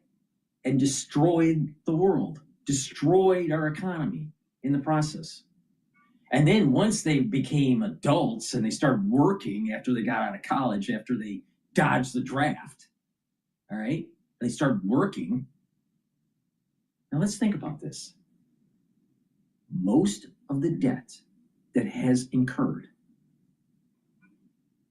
in the United States, the $38 trillion, has been under the political leadership of the baby boomers. Think about that. Let that sit in. It's a selfish generation. Now what we got is another selfish generation. The easiest thing for Minneapolis to do is say, look, we're going to help you prioritize the public safety threats that you want, Tom Holman, and can you please shrink down this current operation that's underway so that you can really focus on the threats that you're after. And I think that would be an acceptable response to the White House right now. But the problem is, if they cave in on that one issue and that one issue alone, they are stepping away from their own sanctuary policies. And what kind of a hit within the Democratic Party are they willing to take? Charles, this video of Alex Preddy is new, and his family's attorneys have responded to it. What's your take on this new footage? Well, the two incidents, this one was a week before, where we see the tail light of the government vehicle being kicked out with government agents inside, gives us a peek into the mindset of Preddy. And that was, what type of role or activities was he involved in being out there on the street? And it's very clear that he had no hesitation about coming into contact with federal agents in a very aggressive manner, and that is to threaten and to obstruct, both of which took place the week prior to him being shot and killed. Now, though the incidents will be handled separately regarding use of force that took place during the most recent encounter, it does give us a peek into the narrative that Democrats are giving so far on this individual and what his plans were regarding peaceful protests, and the fact that that appears to be false. So if activity and behavior is consistent between the first incident and the second incident, then it kind of changes the narrative of how this may have played out with federal agents that had to use deadly force. Yeah, I think this really sets up a legal battle with regard to state of mind and when state of mind actually kicks in. I know there's a lot of conflicting case law on this. Be interesting to see how it all shakes out. Yeah. I want to go back to your first answer. You said somebody's going to have to blink first. Quickly, who blinks first, Charles? Well, it's not going to be the White House because of the question that you asked previously. It would set a very dangerous precedent and give sanctuary cities a huge upper hand in influencing the operations of ICE and whether or not federal agencies can enforce federal law unobstructed. That's very important. So I don't see the White House giving on that at all. At some point in time, the ball is in the hands of Minneapolis, Governor Walz. What is he going to do to bring down the temperature? Right now, since that first meeting with Tom Homan, we have not seen much. So we're currently still in a stalemate. Former DHS advisor Charles Moreno, we appreciate your time. Thank you so much for joining us this morning. I'm Steve Ducey. I'm Brian Kilmeade. And I'm Ainsley Earhart. And click here to subscribe to the Fox News. No, it's very similar to these. I mean, Well, it has the colonial roots, though. So Yes. there's like fantastic Portuguese architecture there. There's great food. It has really come a long way over the last 20, 30 years. So you're bullish Macau, even though the stock is down almost 13%. I'm bullish Macau's an experience. I don't go there to gamble, so I can't answer that. I'm there expressly to get it. So.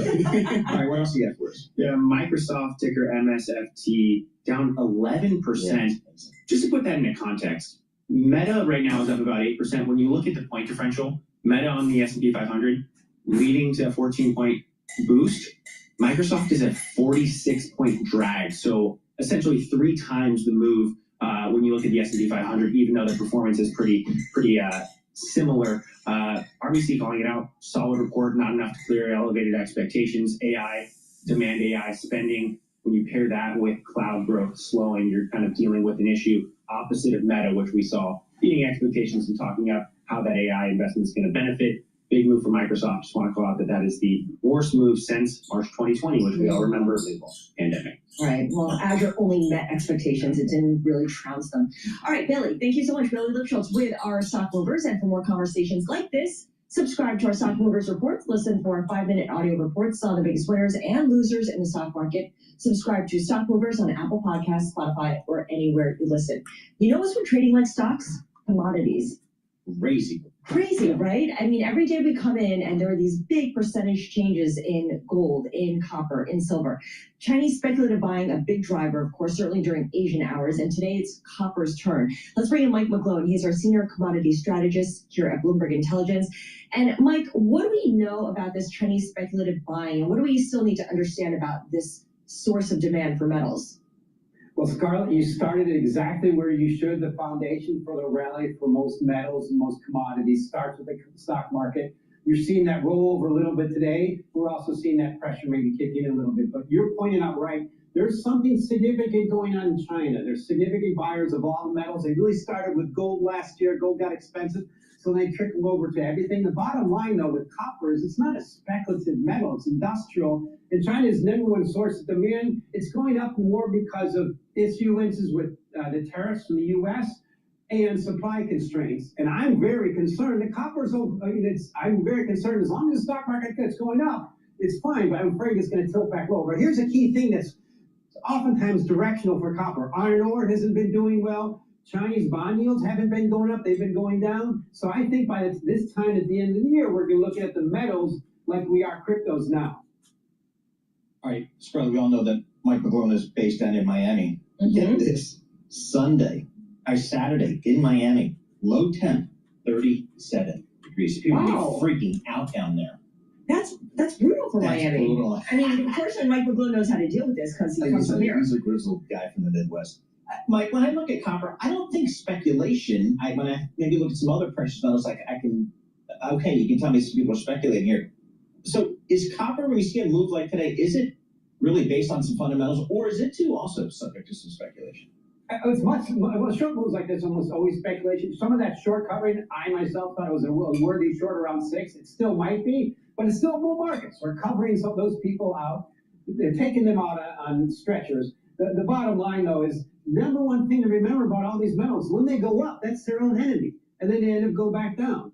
That's number one. The thing I'm really worried about this year, silver leading everything. When silver leads rally, you back off. And that's just an indication, because silver is usually the one that causes the most pain. And we're overdue for those days where it's up and down, maybe 10% in one day. It's way overdue for that. Yeah, silver doesn't have the volume or the liquidity that a gold does, or even a copper does.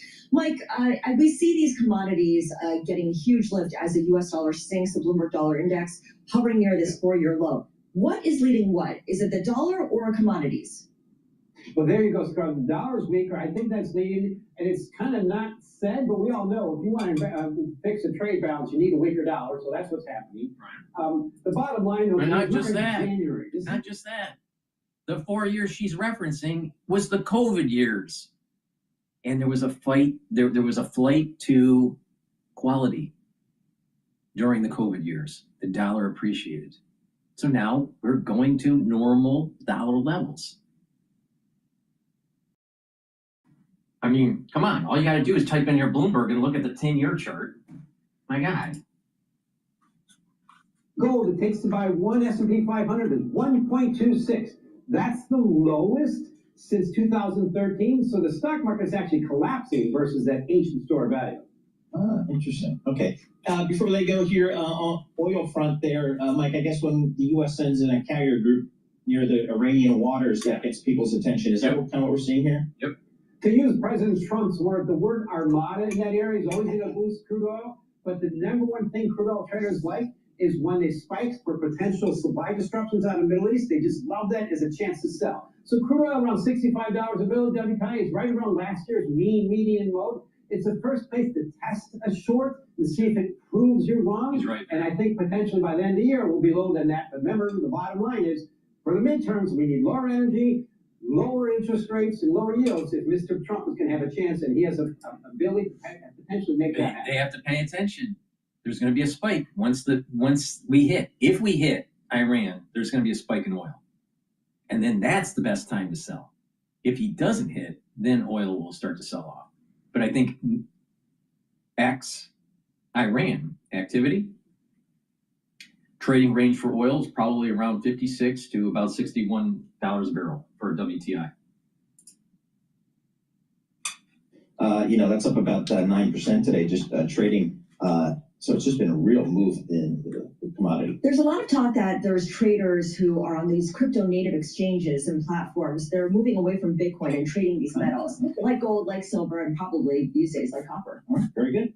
All right, a programming note, folks. California governor. But I thought that Bitcoin was going to save the planet. You're going to be able to be a holder of value. Well, Bitcoin is trading at 84,000 right now. Well, please go to my store, the-studio-reykjavik.com. Boost up your immune system. Get the cleanse, max 35 or max 14. They're at different price points and different concentrations. Cleanse is 30 parts per million, max 14. Guess what? 14 parts per million. Max 35, 35 parts per million. Take a teaspoon a day every day, swish in your mouth, gargle 20 seconds, and swallow. Super easy. It helps to neutralize your oral cavity, helps to improve your oral pharynx, maintain your mucosal barrier, and help the health of the epithelial cells. This will help to boost up your immune system. And when you're neutralizing your oral cavity, you're improving the health of your mouth and reducing plaque and helping your cardiovascular health, because by neutralizing, you don't get bacteria in your bloodstream. And guess what? You're reducing the chances of plaque, and you are reducing valvular disease. A lot of people don't realize bad oral hygiene actually affects your heart. So please go to my store, get the Cleanse, Max 35 or Max 14. I also have dual purpose deodorants. Use them as a daily deodorant, but they will also help to detoxify your body. Why? Because it's made from essential oils from the Himalayas. And these essential oils will help to detoxify your body. It will help to improve your immune system and your endocrine system. Get the citrus or the peppermint lavender and a tea tree. These deodorants for males or females. Take it, use it every day, and help with your immune system. Olive leaf extract, dual purpose, brings down inflammation and helps you to control your lipid profile. By bringing down inflammation and controlling your lipid profile, you're reducing plaque formation. So olive leaf extract is going to help with your cardiovascular health. Olive leaf extract brings down inflammation systemically and helps to boost up your immune system. Super important to do, especially during the cold season. And of course, the aftershock of what we went through in 2020, because everyone's immune system is trashed. Digestive enzyme complex helps to break up proteins, carbohydrates, and lipids. Reduces the load on your pancreas so you don't turn into a Steve Jobs. Digestive enzyme complex has bromelain in it. Helps to break up clots. And the proteolytic enzymes in digestive enzyme complex helps to break up glycoproteins. That's super important during the winter season. Trust me. Please go to my store and get the digestive enzyme complex and reduce the load on your pancreas. It'll allow for you to digest your foods, reduce that inflammation when you're digestion.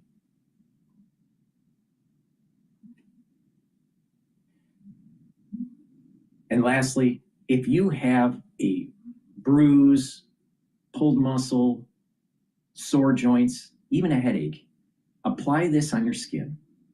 It will relieve the pain in 30 seconds, 60 seconds.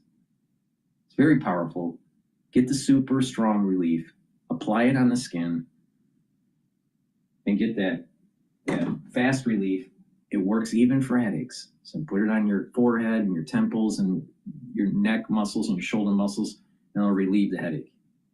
But if you have joint pain or pulled muscle, apply it on the skin in that area, and it'll help to relieve it.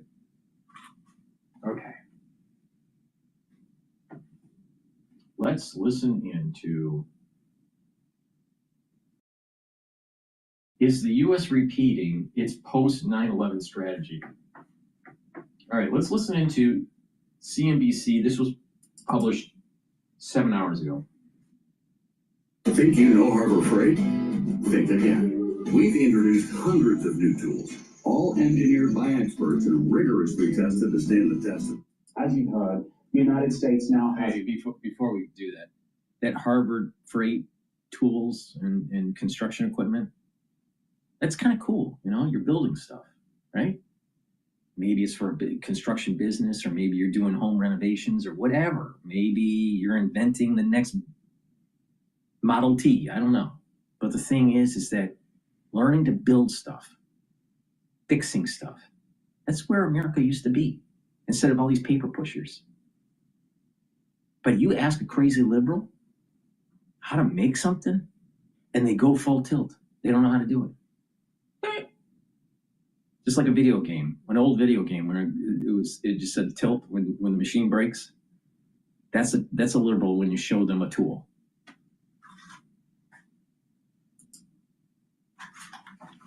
Carrier strike group positioned near Iran, and Iran says it has the finger on the trigger. How close are we, Admiral, in your view, to a military confrontation?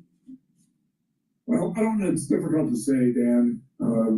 The rhetoric has been heating up for some time now. You're well aware that the U.S. and Israel both struck Iran earlier, about 6 months ago. And it's pretty obvious that the reaction of the regime to the protest and the slaughter of evidently many thousands of people in the streets got President Trump spun up again. So it's difficult to say. The U.S. has been pulling in some forces, obviously, to intimidate the Iranians and to try to get them to come to some agreement. I don't know exactly what the proposals may be that have been put forth. Obviously, something to do with a nuclear agreement. And President Trump's also several times mentioned the actions against the people in the streets. So exactly what the aim of this particular escalation is rather difficult to say. And of course, President Trump says that he hopes Iran will make a deal. As you say, we don't know exactly what a deal could look like here, but the president has also said that he would intervene if necessary, so maintaining that threat against this regime.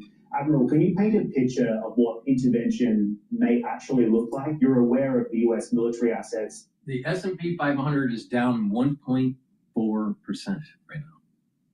Now, supposedly it's because of Microsoft, but maybe Microsoft is the cover story and that we're getting ready to hit Iran.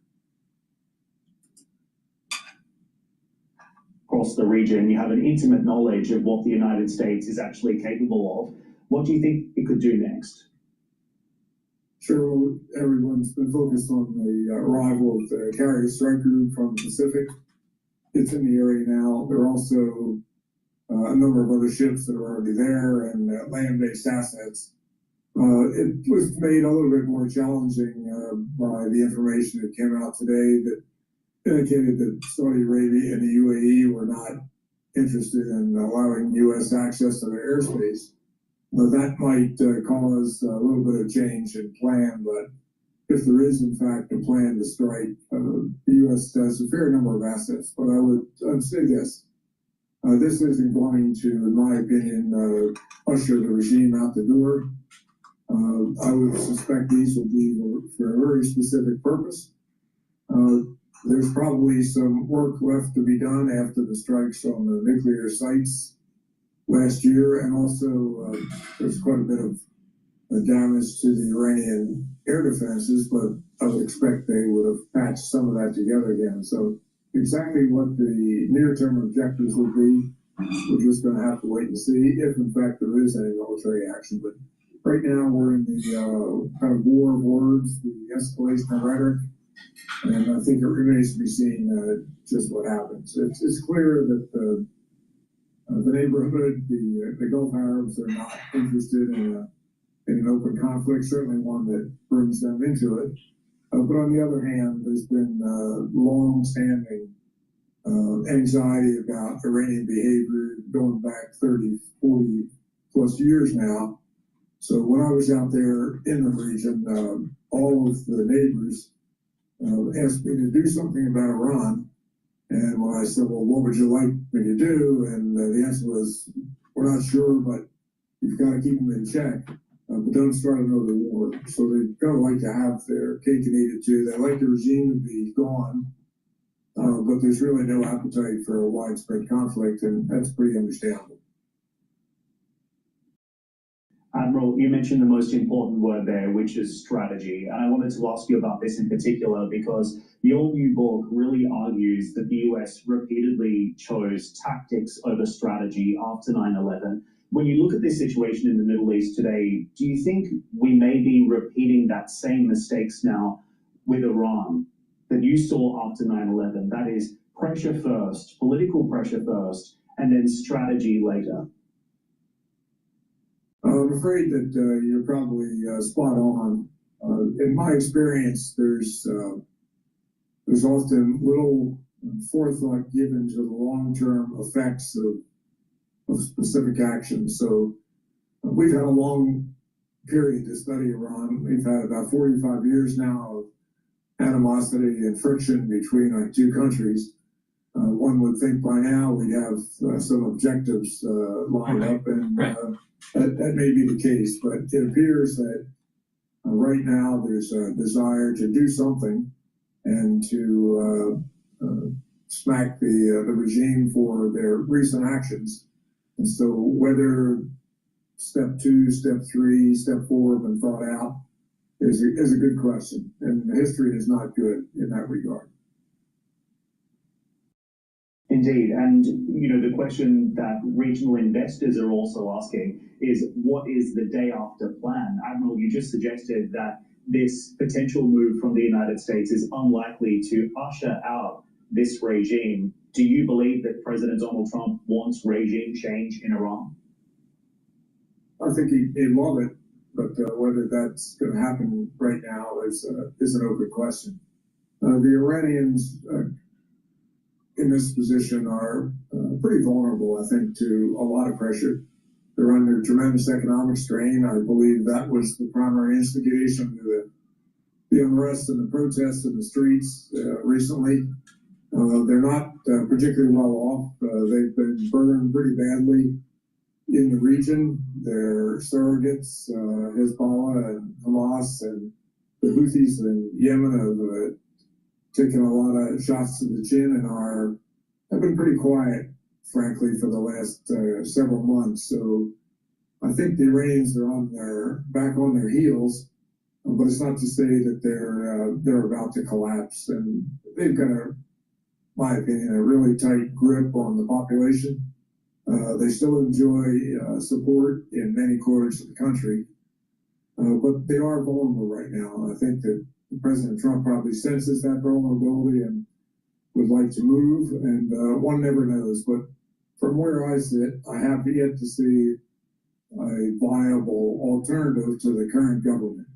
And people say, well, could be the IRGC might stage a coup. Well, that's just exchanging one for another.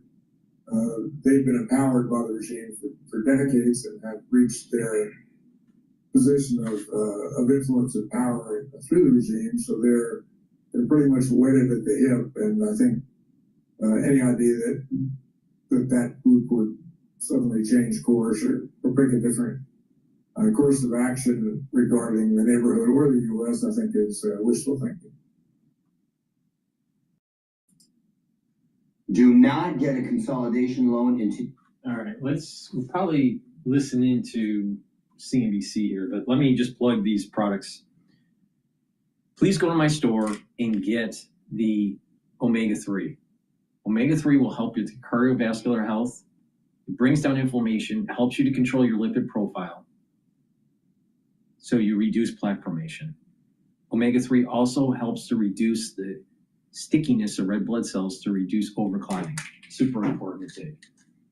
Resveratrol helps with youthful gene expression, helps to get rid of cells that are in senescence.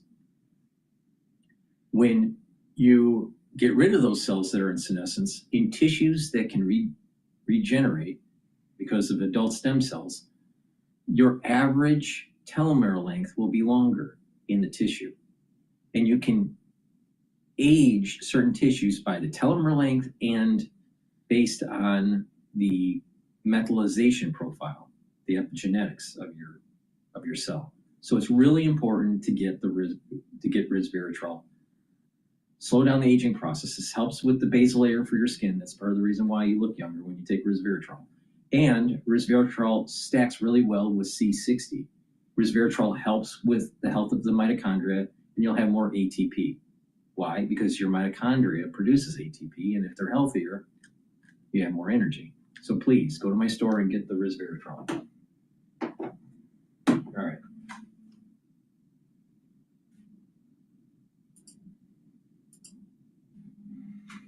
Over time, but he's going to leverage that. Plus, I think the energy business, which is still growing, is a core business that's incredibly competitive, as you mentioned, and they might have some success there. But he's going to use that to fund the future, and the future is robotics and autonomous vehicles. It does make you kind of wonder about the other automakers and their strategy, like a GM or a Ford. I mean, GM had a great quarter, but they're not doing this. Sorry, yeah, it's a really important point, because I've been counseling these companies for the last few decades to really focus on this core future strategy, and that's really getting away from the marginal small vehicles. Some of the markets like China, they really need to get away from, and really focus on where they're profitable. For GM and Ford, That's North American trucks. For the G3, it's German 3. It's luxury. So those are the only two places that people have really ever made significant money in the auto industry. And these companies need to look at what Elon's doing and take a lesson from his playbook and really get aggressive about rationalizing the core so they can fund the future. So it puts them in a tough spot. It's a very good point. In what parts of the economy does the TAM on robots fatten first? Because Elon talks about us all owning one, but I can't imagine that you think it's going to be a retail product first. It's going to be a production product and then retail. Where is it's going to be for planes. So I think robotics start getting. I'm an auto expert for the last 30 years. I think robotics, on wheels is what we'll see things really take off first, and that's autonomous vehicles.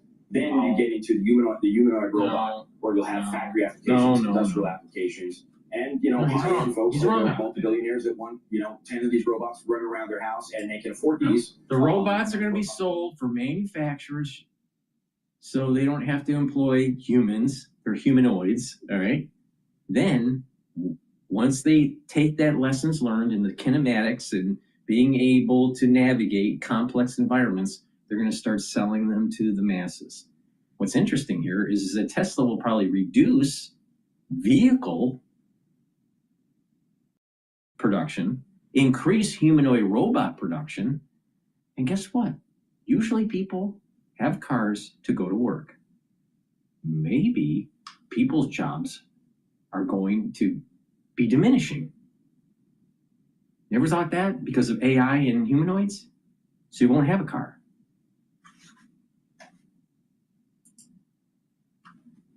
We can save time by organizing traffic in city centers. I just got stuck in traffic on the way here, as well as getting higher speed travel on highways. And I think that is really where you get real productivity gains in the economy by saving time with this autonomous technology. So yes, I think that's a big part of the value creation over time. Maybe not just for Tesla, but hopefully the rest of the industry as well.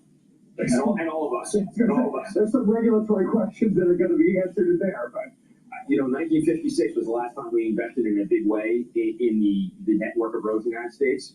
I think if Trump was listening right now, this would be a signature policy of him to really change and advance the networks on the road so we actually could do this. John, thanks. Good discussion. Thanks for having me. Well, he and Elon are on good terms again, so maybe. I was hopeful originally that they could pull this off, because if you create these we had a long discussion. It's happened before. It happened here in Manhattan, right? When we had the Model T subways come in, people spread out, and populations never grown since. All right, cool to think about. John Murphy, thank you. Thank you. All right, still to come this hour, Lazard CEO Peter Orszag just out with a big earnings beat. The stock, a winner this year of double digits in January alone. Newberger Berman upsets outlook for emerging markets led by a couple key countries. We will get to that when Money Movers comes right back.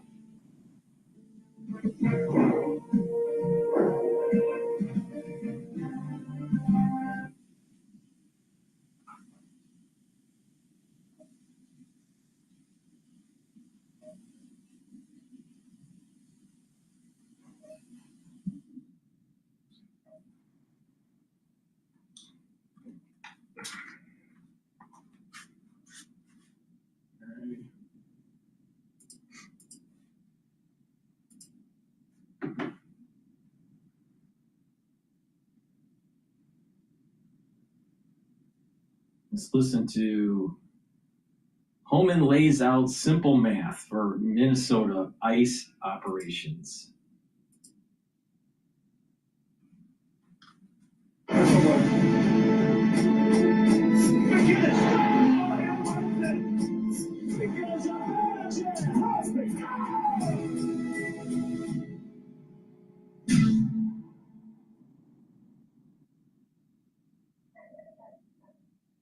Salesforce is an incredibly important and strategic investment for Indeed. It was sort of a light bulb moment.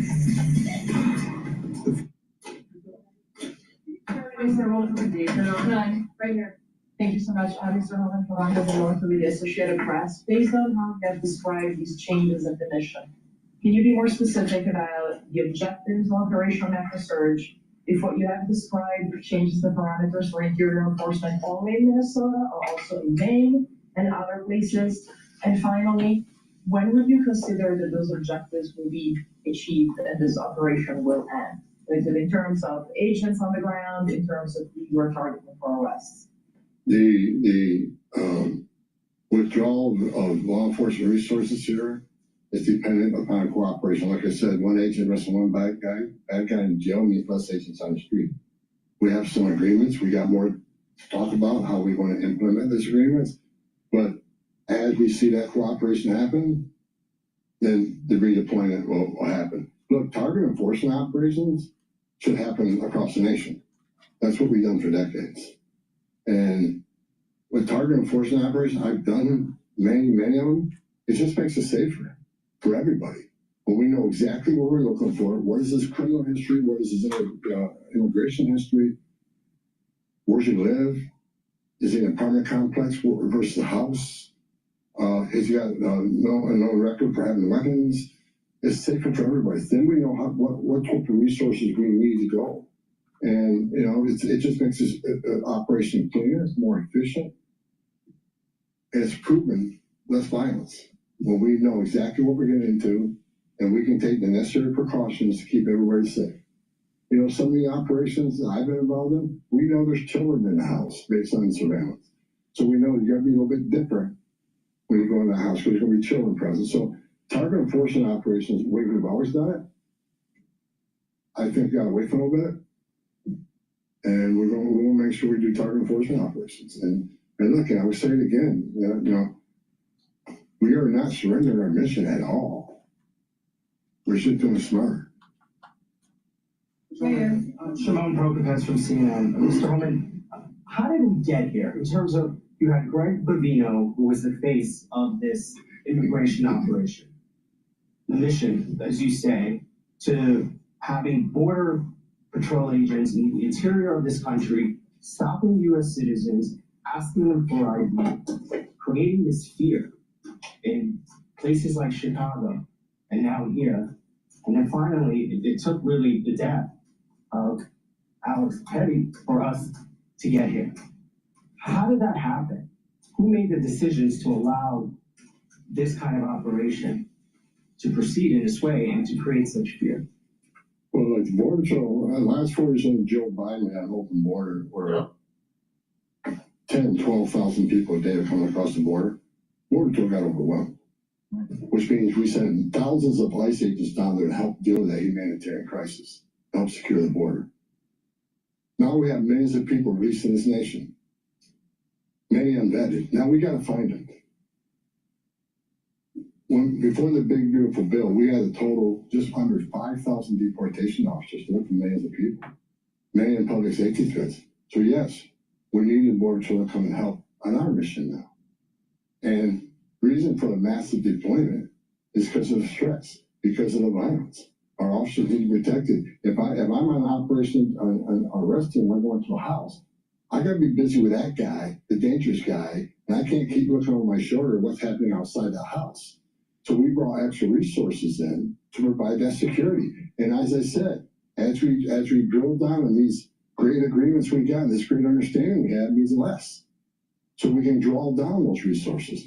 When the violence decreases, we can draw down those resources. But based on the discussions I've had with the governor and the AG, we can start drawing down those resources as far as those looking for public safety threats being released, and doing it in the jail with much less people. So the drawdown is going to happen based on these agreements. But the drawdown could happen even more if the hateful rhetoric and the impediment and interference will stop. So Border Patrol, I was a Border Patrol agent, these men and women are patriots. God bless them, they're here to help us. And the drawdown will come soon depending on when this actually, I see this in play. But the agreements have alone is going to cause a significant drawdown. So you're going to see a drawdown. Just on a personal note, you've been doing this for 40 years. Just follow up. Wait. First, let me just plug in here, just really quick. Please go to my store, the-studio-reykjavik.com. Get the multivitamin. This has the cofactors for proper enzymatic activity. A lot of people don't realize that you need multivitamins so your cells perform properly. So please, get this multivitamin. It's easy to digest, and it's the cofactors for proper enzymatic activity. I also have probiotics that will help with your digestion and boost up your immune system, help with the health of your skin, improve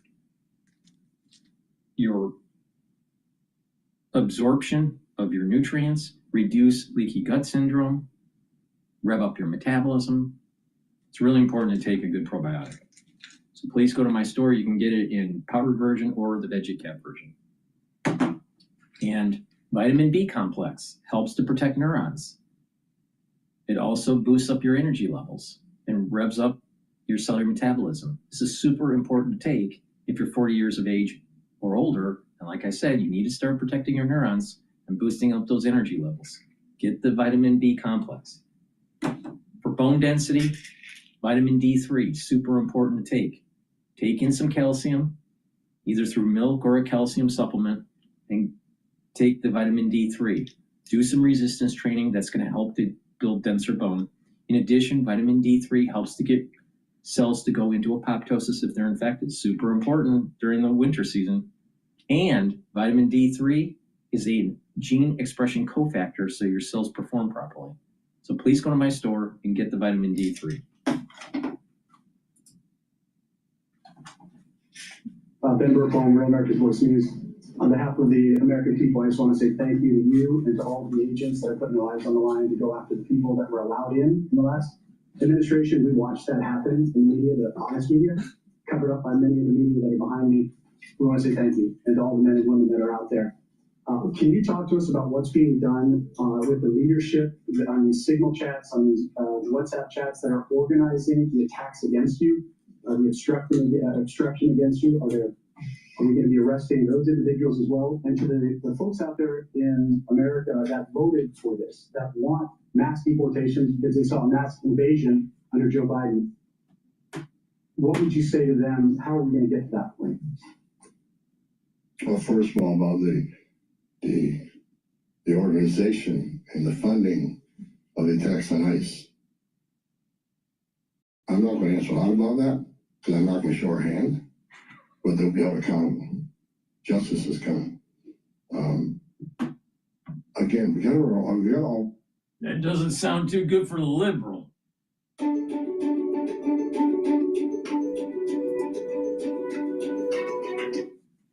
Again, we gotta all remember why the question was seen and why we're here. What started this? 4 years of an open border. Exactly. That's millions of people in this country, unvetted. Yep. Remember, let's not forget for 4 years, we were told more secure. 4 years, we were told more secure. And we all knew it wasn't. And I want this to be a positive thing we're doing here today. I also want to remember that the politicians are continually attacking us. Where were they the last 4 years? When the number of women and children sex trafficking went all-time high. Where were they when 250,000 Americans died from fentanyl from across the border? Where were they when women and children are dying making that journey? Where were they when over 4,000 families making that journey died, historic record? Where were they? Not a word. Now we're just trying to respond to what happened the last 4 years and keep this country safe. And we're arresting a lot of public safety threats, take them off the streets, which make this country safer. President Trump promised to make this country safe again. And that's what we're doing. But my 2.5 days up here, we made a lot of progress. I think everybody agrees on the criminal and public safety threats. They agree it's much safer and easier to arrest an alien in a facility than send a whole team out in the field that's going to draw anger.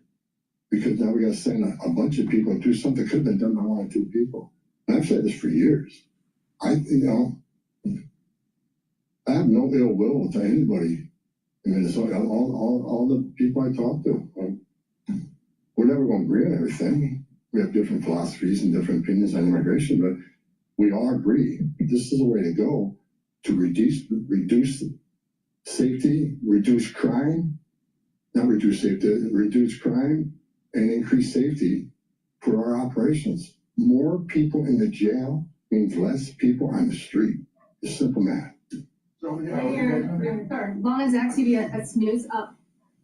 Everybody I've spoken with agrees that if somebody has a violent criminal history and is a fugitive, they don't want them as their neighbor.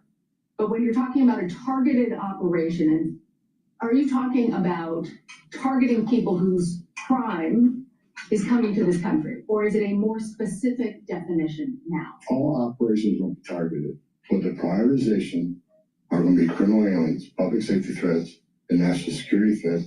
I've met with Marcos and his staff. We got to allow them to keep us busy. So that would be our focus. That is enough that's what, there is not going to be a focus on people who have no other crimes except for their status. If you're in the country illegally, you're never off the table. But prioritization doesn't mean you forget about everyone. So let me say this. If the message we send is you enter this country illegally, it's a crime, don't worry about it. You can have your due process, show up in court, not show up in court, get ordered removed, don't worry about it. Unless you commit a serious crime, you're good to go. If that's the message we send to the world, you're never going to fix this problem. The most vulnerable people in the world will make that dangerous journey like they did under the Joe Biden administration. Over 4,000 aliens died making that journey. And it's, again, a significant increase in sex trafficking. Because when they did that and opened those borders up saying, we're not going to detain you, we're going to give you free health care, we're going to fly you to the city of your choice, put you in a free hotel room, give you 3 meals a day, and give you work authorization, we're just going to bring you in. And when they did that, they sent a message to the whole world, you can come and do this. And what happened? They overwhelmed the men and women of the Border Patrol, where many days 70% of agents were pulled off that line. 70%. You don't think the criminal cartels had a field day with that? They created gaps for the cartels to do their activity. And that's why you've seen the rise in fentanyl overdose. That's why you saw the rise in sex trafficking. The 2 million plus known goners, why did they pay more to get away? Why didn't they pay less? Turn yourself in, get released within 24 hours. You get a free airline ticket to the city of your choice. We're going to give you a free hotel room, and we'll give you free food and free medical care. And you'll get work authorization in 6 months. Why did 2 million people choose to pay more not to take advantage of that giveaway program? They didn't want to be vetted. They didn't want to be fingerprinted. That scares the hell out of me. And it does still. The Trump administration with ICE and Secretary Noem and Marco Rubio and the intelligence community, Tulsi Gabbard, we're all working together to try to identify who these people are. And we've already found many of them. But it's hard work to do. But there are national security threats walking this nation because of the last administration. And they are one of our main priorities, too. Thank you. Can you please be specific about how many ICE and how many Border Patrol agents are currently operating in the state? Liberal policy weakening our country. And don't be surprised that we have another 9/11. Please go to my store, the-studio-reykjavik.com, and get the zeolite. This will help to bind to heavy metals, toxins, and chemicals, allow you to urinate them out within 6 to 8 hours. You can take 3 small drops underneath your tongue, drink it with filtered water, take it every day, and detoxify your body. When you do that, you're helping your immune system and your endocrine system. Myotrol will help with expression of genes to build muscle and maintain muscle. When you get older, your gene expression for building muscle declines. Your epigenetics change. If you're 40 years old or older, you should be taking Myotrol. This has polyphenols, flavonoids, and lignans to help with that gene expression and to maintain muscle. Super important to take every day. You can take it separately, or you can take it with Gladiator Barley. Gladiator Barley is dual purpose. It's going to help you to build muscle. It has the ingredients to help to build the muscle, while the Myotrol helps the gene expression to build the muscle. Do some resistance training. It'll help you to build that muscle. It'll bring down inflammation, soak up free radicals, and detoxify your body. So you're helping your endocrine system, your immune system, even brain function. By keeping the inflammation down at the neuron level, you're maintaining the health of the neuron. Keeping inflammation down and soaking up free radicals at the vascular level, you're reducing plaque formation. So you're helping with your cardiovascular health. So please go to my store, get the Gladiator Barley, and better yet, stack with the Myotrol to get added benefits of building muscle. Now, if you're younger or older and you're an athlete, you will benefit from this. Taking the Myotrol and the Gladiator Barley will increase your strength for your sport. But this is originally designed to stack here for people that are older to be able to build muscle and slow down the aging process. But you will benefit from this if you are an athlete.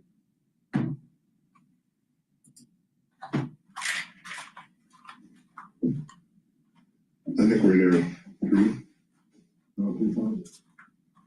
There's been some.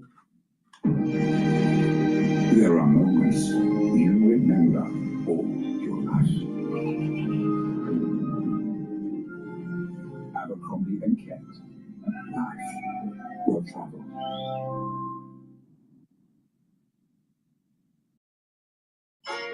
I wanted the word cuppa as in cup of tea. I thought it would be great to mix with hug. When I saw the domain was available, I was like, I'm taking it, I'm trademarking.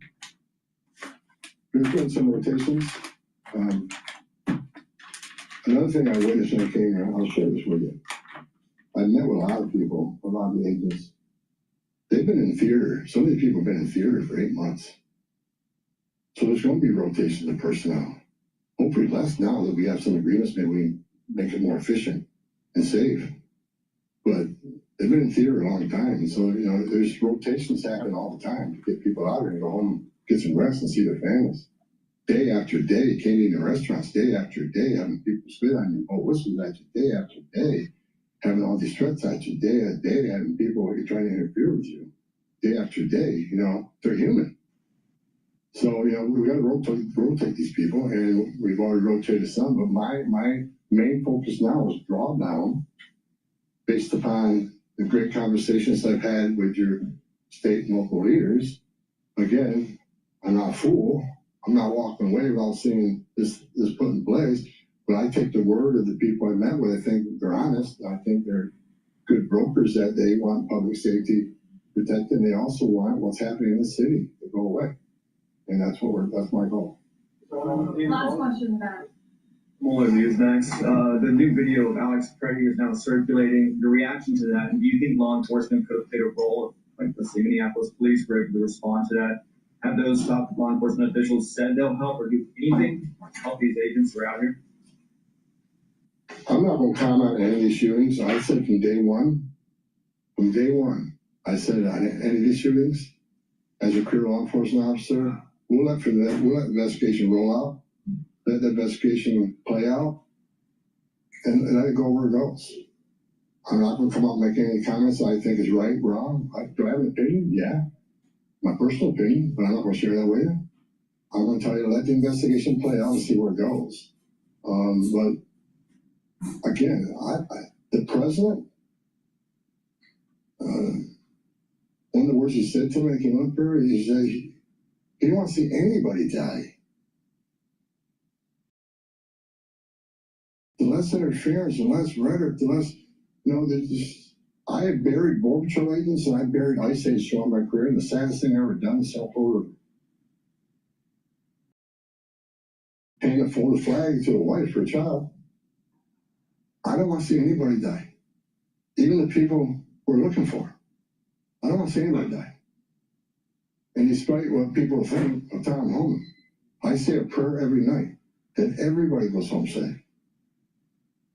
This isn't good. But I think my conversations the last 2.5 days are leading us to a safer community. Let ICE officers operate in the safety and security of a jail more than on the street. I think anybody here with common sense would say it's safer to arrest a public safety threat in the safety and security of a jail. And let me tell you, what is that going to result in? Less collateral arrests. When we go find that bad guy, when we find that bad guy, many times it's with others. Well, guess what? They're in the country illegally. We're going to enforce immigration law. They're coming too. You want less collateral arrest? Let's in the jail. But we're going to enforce immigration law. For the people that saying we're here to surrender our authority and the mission of enforcing immigration law, you are wrong. We're going to do targeted enforcement operations, and we're going to prioritize the public safety threats and national security threats. That is what we're here to do. No more questions. No more questions, guys. Thank you. Want even more Fox News on YouTube? Become a Fox News Patriot today. Click join to find out how.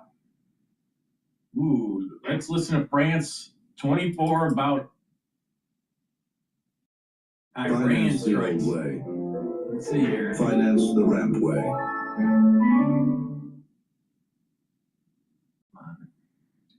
At Raising Cane's, we focus on making the most craveable chicken finger meals, getting them right every time.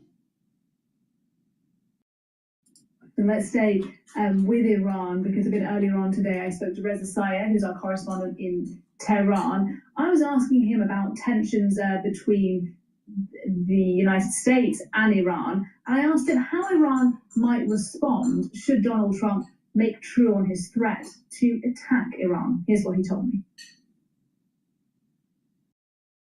You can look at the 12-day war in June, where Iran struck back with missiles. They have the biggest ballistic missile program in the Middle East, thousands of missiles reaching up to 3,000 kilometers. They have a very advanced drone system. They can use those to swarm targets and U.S. vessels in the region. They can target U.S. bases in the region, U.S. allies like Israel. They can also cut off the energy flow in the Strait of Hormuz. So they have significant options.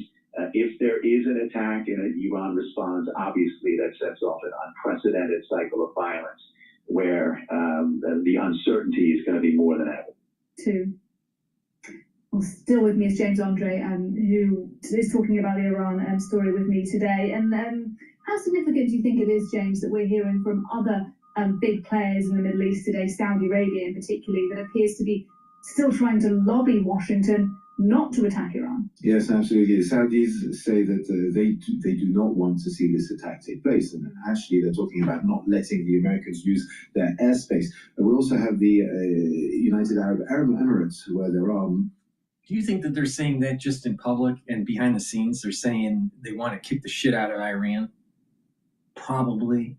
Because they don't want Iran to knock out their oil fields.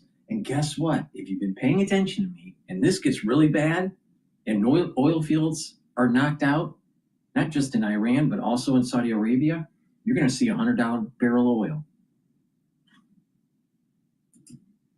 So Saudis need the American bases were saying that they do not want to see planes taking off from those US bases in their region to strike Iran. There's also Turkey that's made it quite clear that they do not want to see this intervention take place. So it's true that regionally there is a real worry when it comes to what might happen. The Israeli authorities have also signaled that they do not really want to see this attack take place right away. But then again, according to Axios, which is a US media agency, well, there is, today there will be a meeting between the Saudis, the Israelis, and officials in Washington in order to discuss they say targets when it comes to Israel, and indeed the fact that the Saudis do not want to see this happen. So you see there's a lot of players are involved, some trying to, The bottom line is this. If Trump makes the same mistake as he made during the B-2 bombing run, and he doesn't kill the Ayatollah and overthrows the theocratic regime and the military apparatus, then he failed. This is going to get worse. Take the opportunity, take the hit Iran, and move forward. Don't chicken out, Trump. Do not. I'm talking to you, Donald Trump. I'm talking to President Trump right now. Do not chicken out, because if you do, you will go down in history as a failure. Because the reason why we're in this fucking mess is because Carter was a failure.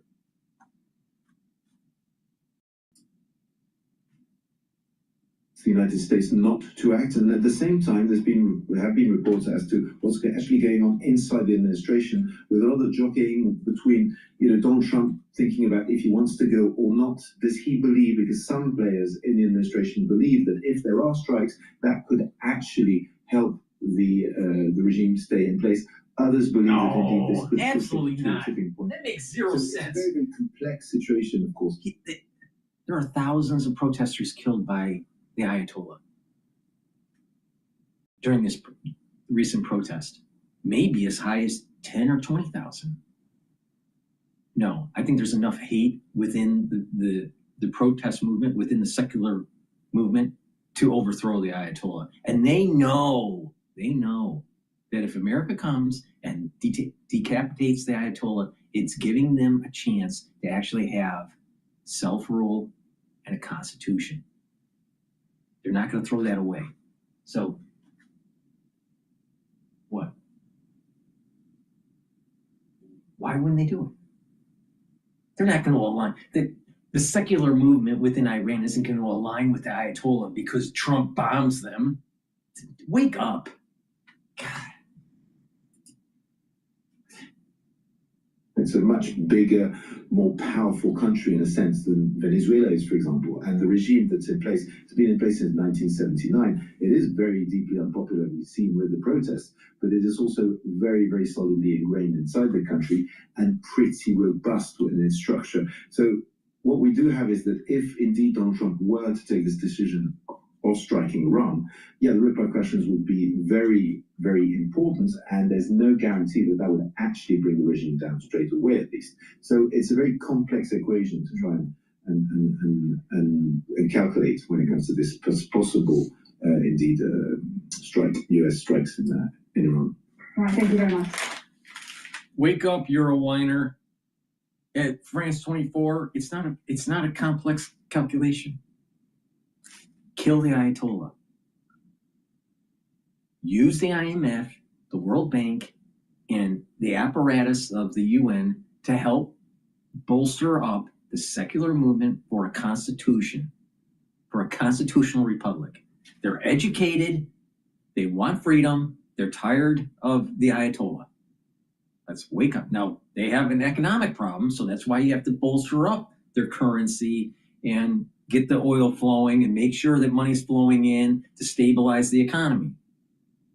But if you do that with the IMF and the World Bank, and America comes in and helps, we can have a constitutional republic. And I'm pretty sure that the seculars within Iran want that. Please go to my store, the-studio-reykjavik.com. Get the structural nano silver drops. You can get in lemon, honey and lemon, in cherry flavor, and blueberry. You can also get the lozenges in manuka honey and vitamin C orange splash. Very high quality. Get a few bags for your household. The moment you have that throat irritation, take them right away. If you're around someone that's not feeling well, guess what? Take the lozenges or the drops prophylactically to protect your oropharynx. Super important, especially during the cold season. And you can use these during the allergy season too. So please go to my store, the-studio-reykjavik.com. Get the structural nano silver drops and lozenges. All right, let's listen into CNBC. Amazon may be getting a stake through this new funding round, according to that reporting. And Microsoft itself is already diversifying by giving customers more choice over which models they use and making an investment in Anthropic, by the way, OpenAI's rival. They also heard some defensiveness on the earnings call last night. Amy Hood pointing out to analysts the mix of backlog of the glass half full, 55% Microsoft, 45% tied to OpenAI. Now, for big tech as a whole, though, investors are looking for execution, and Microsoft may be losing the street. An hour ago, you guys were talking to Melius's Ben Rietz's, who has rated the stock a buy, and he told you that Satya Nadella is playing catch-up to products like Anthropic's Claude Cowork, and they need to fix this narrative. So, guys, an OpenAI comeback, if this does come to fruition, change the investment thesis in the AI race as a whole, but it won't be the same boost to Microsoft that it has been in the past. Yeah, I was talking to Brad Gerstner about this yesterday in Washington, D.C. from Altimeter, who's one of the big backers and big investors of OpenAI. Talks to Sam Altman. He showed me a chart that showed the usage of OpenAI ChatGPT versus Gemini, and it was just sharply higher and faster. And I do wonder GPT versus Gemini, and I wonder if that's what you hear too, and how that feeds into the question. So, like, investors are very fickle with how they feel about OpenAI, but you can never quite know because it's not public. And the metrics are fickle too, right? It depends on what you look at. Like yesterday for that scorecard we were looking at tokage usage, and we were looking at the technical benchmarks. And actually, you see that OpenAI has been falling off a little bit just on those two measures. You're seeing a lot more momentum. And anecdotally too, you hear about that from people who are building, developers, investors. It's all about Anthropic right now. They feel like the steadier bet. But the point is that it can all change with a new model release. I'm skeptical that Gemini 3 would change the landscape as much as it did, but it really did, from the token usage numbers that I'm seeing to the adoption rates, monthly active users, to time spent on each site. So it's just extremely, extremely fluid. And maybe Gerstner is getting ahead of this, right? Because he knows that the next model is coming out. Maybe we are about to see that come back. Yeah, okay. Thank you, Deirdre. Deirdre Bosa. On the AI race, the CEO of Raymond James coming up after the break, just reporting record quarterly revenue. Shares trying to get back into the green over the past 12 months. Stay with us. Okay, I'm going to show a video here that is kind of interesting, and there's a little bit of metaphysics about this, all right? Just hear me out, all right? Before I do that, please go to my store, get the heirloom barley. This will help to detoxify your body, soak up free radicals, and bring down inflammation. When you do that, you're helping your immune system, your endocrine system, your brain function, your cardiovascular health, helping with joint health. By bringing down inflammation, you're slowing down the aging process. It's that simple. This is a month supply. Take it every day, all right? You can also get the gladiator barley instead, and that will do everything that heirloom barley does, but also help with strengthening your musculature. Okay, with that said, I want to repeat, September 11th, 2026, this year, is opening up a door for a curse. And that door doesn't close until the beginning of October of 2027. Why? Because Rosh Hashanah coincides this year on the Shabbos, on the Sabbath. You can't blow the shofar for Rosh Hashanah on the Sabbath. There's a prohibition. The shofar being blown on the first night is important to silence Satan. If silencing Satan doesn't take place on Rosh Hashanah, a curse happens. Now, it could be a curse on an individual, on a community, a country, or the world, or just a group of people. I think that this curse that's coming is a worldly curse because we didn't come together as a world population from the last time this happened, which was in the year that Hamas on October 7th attacked Israel. All right? So we saw over a 2-year period where the world start to devolve, infighting between Jews, liberal Jews and Orthodox, infighting in the United States between conservatives and liberals. World anti-Semitism was at an all-time high. Lots of problems. The world didn't come together to fight terror. Okay. How does this curse manifest? Economic. Maybe an AI bubble happens. Major sell-off. Aftershock from 2020 crisis, where there's a resurge of COVID, potentially, maybe something different.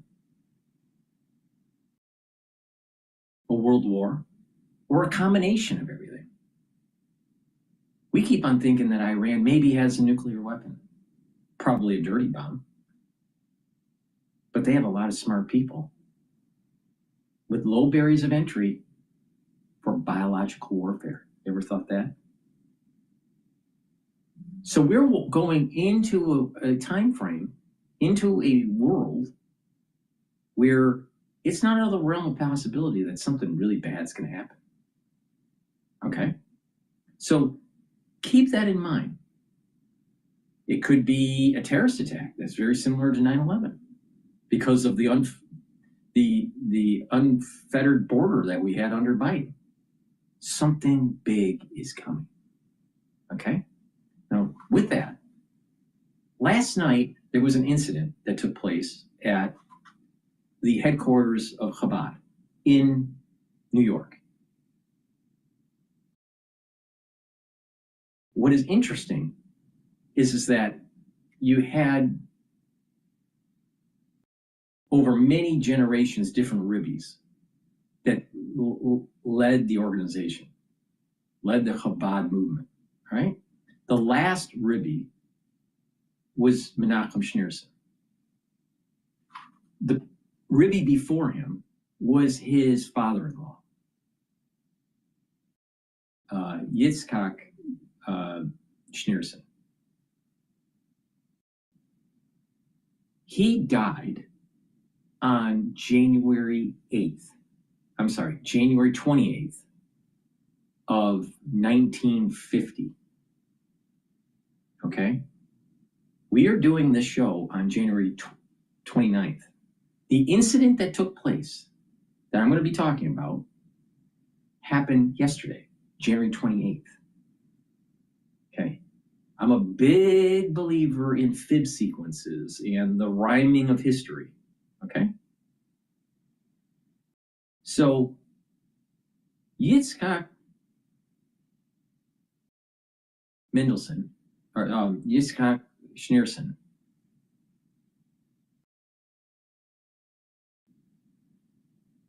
he died January 28th, 1950. It was on the 10th of Shvat, 10th of Shvat, which is the month based on the lunar calendar. Okay? Menachem Schneerson ends up being Ribbi 1 year later. He waited a year. He didn't want to take the reins of being the Ribbi of Chabad, and people talked him into it. His wife talked him into it and all this stuff. But he waited a year. He ends up becoming the Ribbi on the 10th of Shvat of 1951. Okay? Menachem Schneerson was the Ribbi that told Netanyahu in the 1980s that he was going to be the one that ushers in the Messianic age. He said this in the 1980s. Right? And he said, do not be fearful, do not be hubris, and do not care what the international community says when it comes to destroying the terrorists. All right? Now, that was a pretty bold thing when you look back on it. Some nobody, Netanyahu at the time, who was a representative, a low-level representative in the UN, being told by the Ribbi in the 1980s. Okay? Now, fast forward to what we're living through today, it's pretty profound. Okay? Now, this event that took place, where there was this car that crashed into the headquarters of Chabad last night, what does this represent? Keep in mind what I said earlier. There is a curse that's coming when Rosh Hashanah starts on September 11th of 2026. And that gate of hell will close the beginning of October of 2027. So this event of this crash last night coincides with the death of Yitzhak Schneerson, the previous Ribbi, not the last Ribbi, the previous one. Schneerson's father-in-law. A year later, he ends up being the Ribbi. all right? And the last Rebbe for the Chabad movement, because he didn't have any kids. All right, so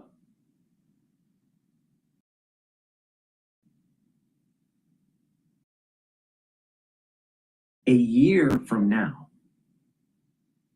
is that time period that falls into that window of hell that I'm talking about, the cursing of the world.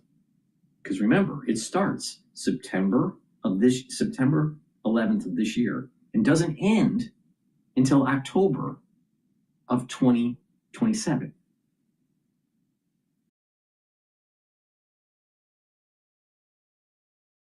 Around January 28th, or more precisely, the 10th of Shvat of next year, is going to be a key moment.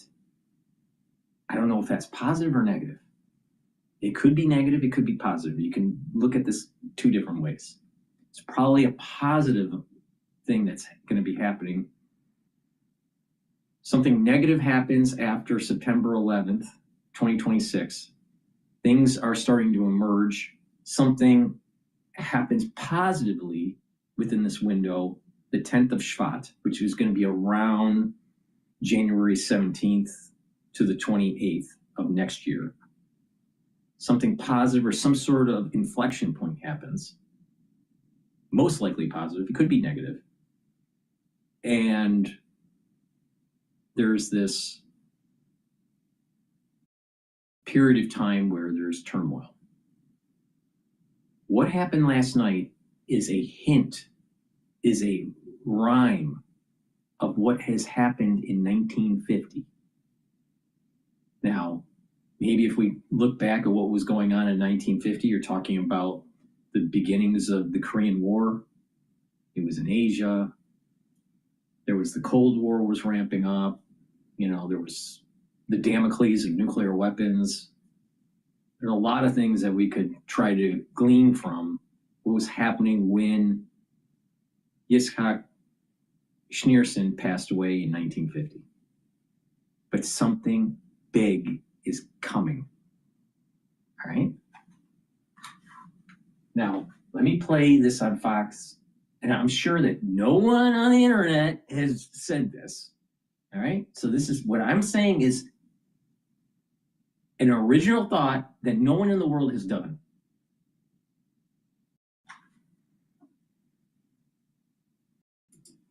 Now, pay attention to this. This is an inflection point that's hinting at this period of time. Something big is coming after 9/11, 2026. Yo, everyone move! Move! What are you doing? What are you doing?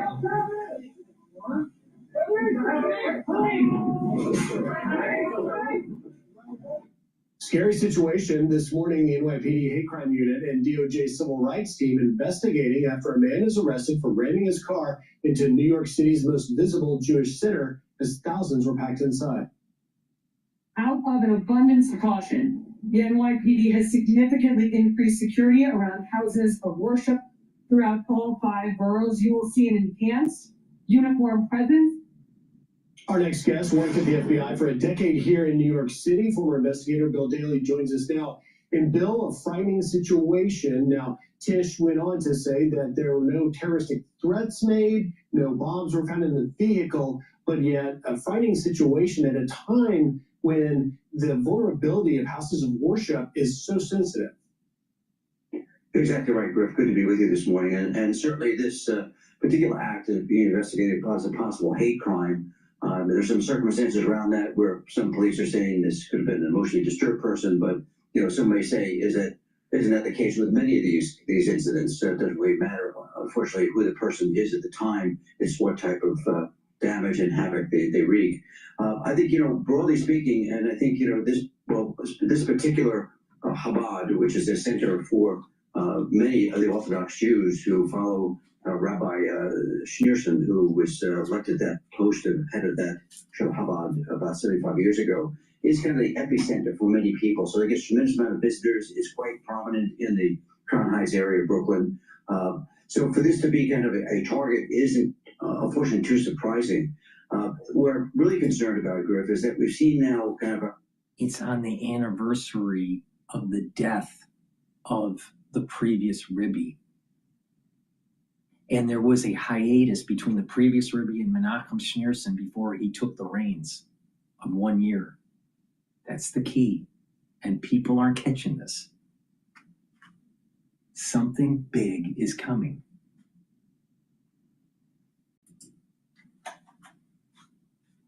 a rash of these incidents. It was only just a couple of months ago we had a vehicle attack on a Church of Latter-day Saints, which then went on fire and killed many people.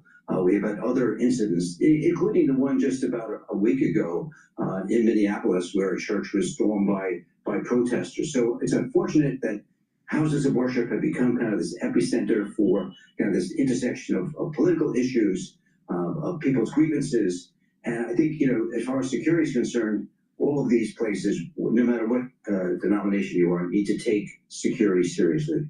And Bill, the Assistant Attorney General for Civil Rights at DOJ, Harmeet Dillon, posted this on X saying, "I've instructed our criminal prosecutors in DOJ Civil Rights Division to open a civil rights investigation into this violent attack. We'll see where it goes, but I do think that you really put your finger on something important, and that is you say it's not surprising that this historic..." Yitzhak Schneerson died 1950 on January 28th, the 10th of Shvat. It so happens that January 28th, the 10th of Shvat, coincide this year. And there is a terrorist attack or a car ramming into the headquarters of Chabad in Brooklyn.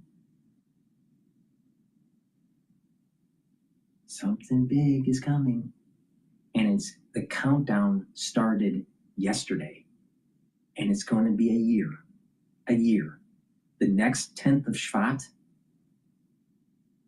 based on the lunar calendar, is an inflection point.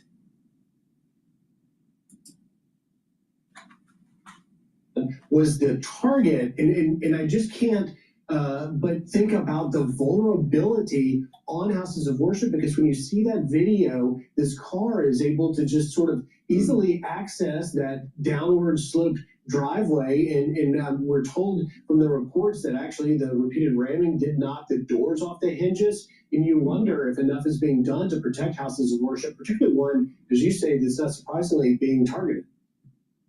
Yeah, I think, we heard Commissioner Tisch, in New York, talk about the effort they're putting into it. I know police departments around the country do that. Their intelligence operations are always looking for potential threats against houses of worship.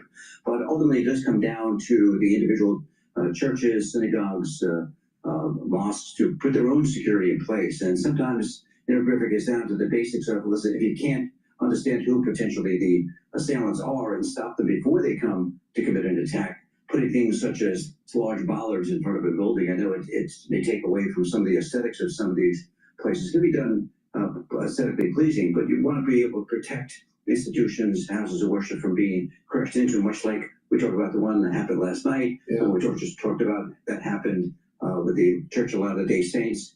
Those are things that people need to take on and onus themselves and responsibility. Yeah. And fortunately, no one was injured in this incident. Bill Daly, thank you for your time. Good to be here. I'm Steve Ducey. I'm Brian Kilmeade. And I'm Ainsley Earhart. And click here to subscribe to the Fox News YouTube page to catch our hottest interviews. And so I just told you a little insight, metaphysically, what just happened. Please go to my store, the-studio-reykjavik.com, and get the collagen. This will help with musculature, with skin health, with hair and nail health, bone density, and joint health. Take it every day. This is a month's supply. And you can take it separately, or you can take it with the collagen, the collagen. You take this, a full dropper or two underneath your tongue, and drink it with filtered water. And by taking this on a daily basis, you're going to be able to remodel a problematic joint, either because of getting older or because of a sports injury. What this collagen does is help to use collagen 2 to remodel the joint and help with the cartilage. It also helps to use ACAN to cushion the joint. It inhibits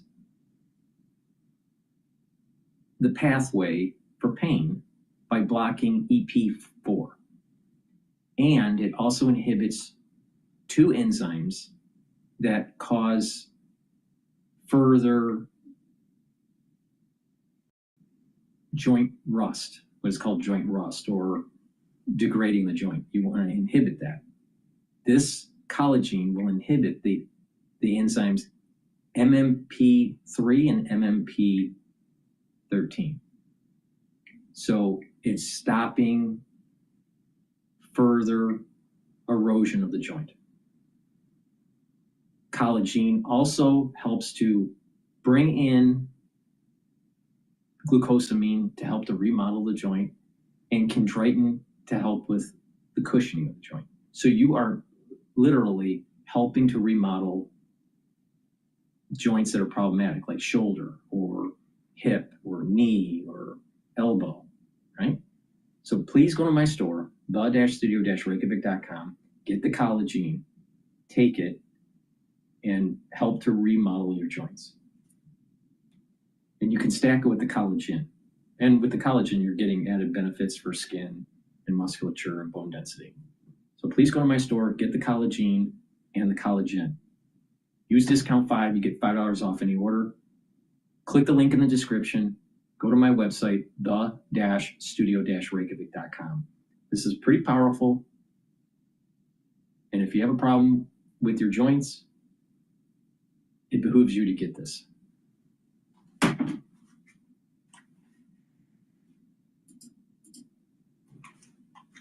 Message investors might be trying to send? No, I don't think they will change their strategy. I mean, they are doing whatever is right for the Microsoft product or families. And because you think about it this way, in 7 years, by 2032, they will lose the IP that they get from OpenAI. They need their own models by then. They have to have it. So if they're going to put some R&D dollars to take care of that, so be it. I mean, I don't think that's a problem. They are actually, even now, one of the bigger beneficiaries of all the Gen AI spending that's out there. You know, it will all come back to the cloud. Whether it takes a year, 2 years, I don't think that's a problem from a long-term point of view. How about CapEx? When you saw Meta put a huge CapEx number up there, way above where the street was forecasting. Here from Microsoft, their CapEx up dramatically as well, up 66% from the year earlier. How do you think about CapEx, or how's the market thinking about CapEx? So it depends on who's spending the CapEx. So when we think about it, the 3 most important companies in our view is Amazon, Google, and Microsoft, because they have really strong cloud business that can monetize it. How Meta monetizes it, I don't know. And frankly, the reason for that is because they're saying they're going to drive more engagement internally with their products, but they don't have a cloud business that can monetize it. Their model is not being, bought by Apple to put it in the operating system. So I have no idea what the future for that CapEx is, but I feel very comfortable with the CapEx that's driven by the 3 large hyperscale cloud providers, because we know the business that they're in and where the monetization is going to happen. Okay, before we let you go, just a quick recap of what happened with IBM. Good enough for an almost 5% gain. What were investors responding to? Yeah, I think it's, again, a game of think about this. low expectations. Think about the in between the lines what this guy's saying. You have the hyperscalers creating a product, building out the infrastructure for AI, that if you use their system and you implement all of these AI agents in your corporation, that every time you access your AI agent through tokenization, you're going to have to pay them. So wait a minute, I thought you built the AI agent so you could reduce your labor costs. Well, at the very beginning, you are, because you're getting rid of your humans. And the tokens are cheaper. But over time, through a subscription model or through token utilization per token, you're going to be paying more and more and more over time. And eventually, if you let this go out into the future, the cost of a human being will be the same as the cost of using their AI. That's assuming that it is going to be centralized AI. If it's decentralized AI, where you are going to build your own AI engines and it's on your local server and you're not using cloud technologies or piggybacking off of some other LLM, then it's going to be more efficient for your business and you're not going to be taxed by OpenAI, Gemini, or whatever. Very important to pay attention with this. All this money that's going into AI, they think they're going to be able to tax you to use the AI agents that you develop. So literally, they're taxing you to think. Think about that for a second. Sam Altman wants to tax you so your business can think.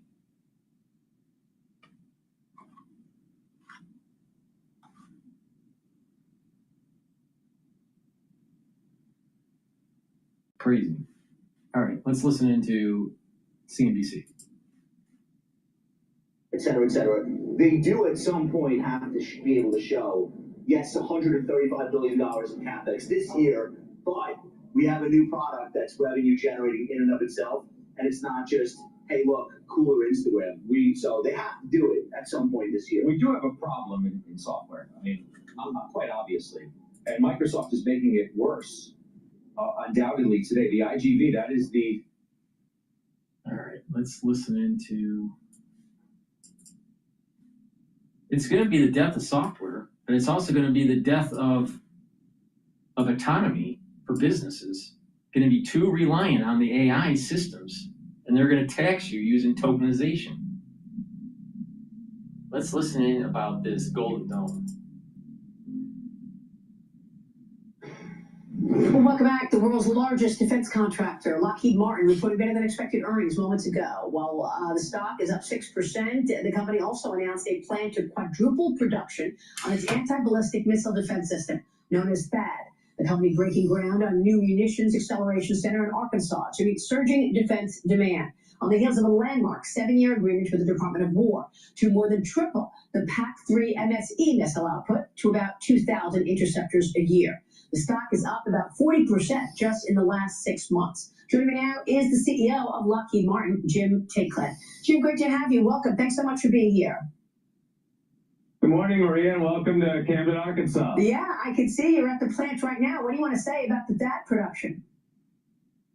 Well, it's a really important defensive weapon for our country and for our allies.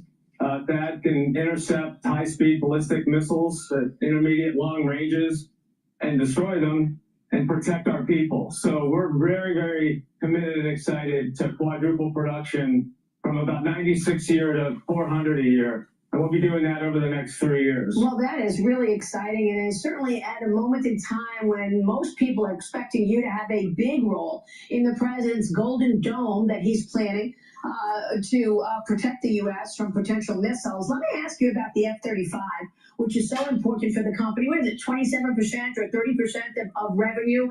Jim, tell us what your expectation is for the delivery of F-35s in 2026 and 25. For 2025, we delivered a record 191 aircraft to the U.S. and our allies. We'll probably be around 156 plus or minus this coming year, based on our supply chain steadiness that we have built around the program. And on top of that, we're working with the U.S. government and the Department of War to modernize this jet so it can stay even further ahead of any possible competitive aircraft in the world. So we're working on sustainment as well. We want to have this jet up flying more and more hours every year, and therefore we're going to put $1 billion of our own money into the sustainment of the aircraft. I think it's really important. I I mean, building up our defense system, especially the Golden Dome, is a good idea. But the point that I want to make here is pay attention to the background. All right, these are robots in an assembly line manufacturing something. It's probably just running in the air where it doesn't want to show you what they're making. But the point here I'm making is this is how manufacturing is done. You don't have as many people on the line. But to make the line, to program the robots, to do the subsystems, you do need engineers and staff. That's where American manufacturing is going. And this is what the Chinese do for Apple phones. All right? It's about tool and die, and it's about manufacturing engineering. And so having this kind of capability in the United States is going to help with the economic clustering. So when someone says, oh, if you're bringing back manufacturing, it's not going to bring back many jobs because it's going to be automated. Yeah. But the magic is the economic cluster, because you need someone to program the robot. You need someone to make the robot. You need someone to design the line and assembly the line, and then do the quality control and manage the factory. See? And you have suppliers that are helping that factory, and they hire people. And those people have paychecks, and they have to get haircuts and buy groceries and buy homes and cars, maybe have a vacation. See? It's about the economic cluster. And because of NAFTA, and because of shipping our jobs over to China, we have decimated manufacturing engineering and tool and die industry. People need to pay attention. We reduced our economic prowess for people to push paper.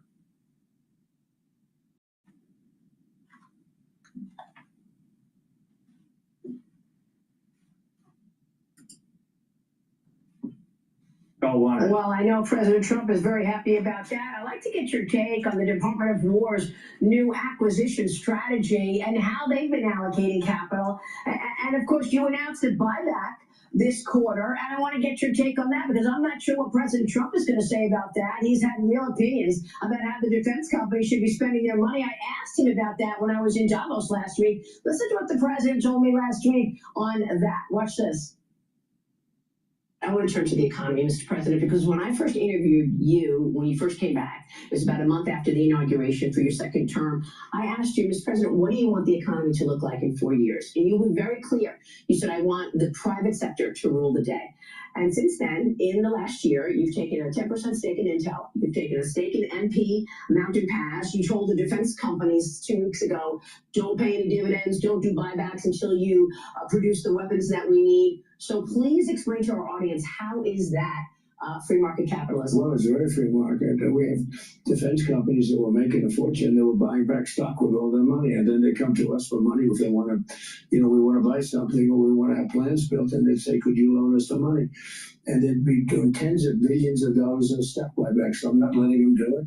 I want them to put money into, we have the best equipment in the world, the Patriots, Tomahawks, the F-35s, all of our equipment's the best. Other countries want it. And we want it. We need more. It takes too long to get it. I said, we're not going to do that anymore. So also, they were making tremendous amounts of money, $25, $50, $37 million a year. That's a lot of money. That's almost as much as you make. You work harder than them. No, but they were making. I asked one of the gentlemen, "What are you making?" So I make $24 million. How come it takes me 5 years to get your particular thing that they make? So I put a cap on that for a period of time.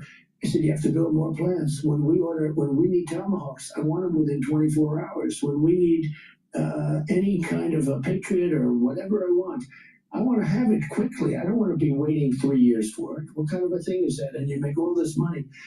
And I'm prohibiting them from doing stock buyback. And they haven't even complained about it. Well, so free market capitalism, unless it's a national Free security market. issue. Look, it's free market. It's stupid market letting that take. Why would I let them do stock buybacks and we give them, the businesses from us? So I want to buy, and interestingly, their stocks went up because we raised the budgets. Our budgets are higher. We're going to buy more military equipment. We have to. In this world, we have to. We have the strongest military. We're getting ready to hit Taiwan. We're hit China because of Taiwan. And we're going to keep it that way. And you get a little glimpse of that with Iran nuclear, but you got a really very current glimpse from 2 weeks ago with Venezuela. Yeah. We have the smartest, we have the strongest, we have the best equipment. They had a lot of anti-aircraft stuff that didn't exactly work too well. So, Jim, that's what the president said about all of that. Your reaction, and why does it take so long to meet the surging demand, sir? So, Maria, to be very clear, we did not announce a future buyback of shares in our earnings release. We merely reported previous buybacks that had happened in the past. We heard President Trump's guidance loud and clear. And so therefore, we are going to take a step function increase this year, and you'll see it in our guidance. In 2025, we invested $3.6 billion at Lockheed Martin in capital expenses and independent R&D. We're taking a step function increase in that in 2026 to $5 billion. 35% increase in our internal investment to heed the call of President Trump and to transition a priority to internal growth, internal investment to support the War Department in its goals. That's Lockheed Martin's strategy. We'll maintain our dynamic capital allocation, our disciplined capital allocation process, but our emphasis is on internal investment to meet the department's needs. And we heard the president loud and clear, and that's how we're moving out.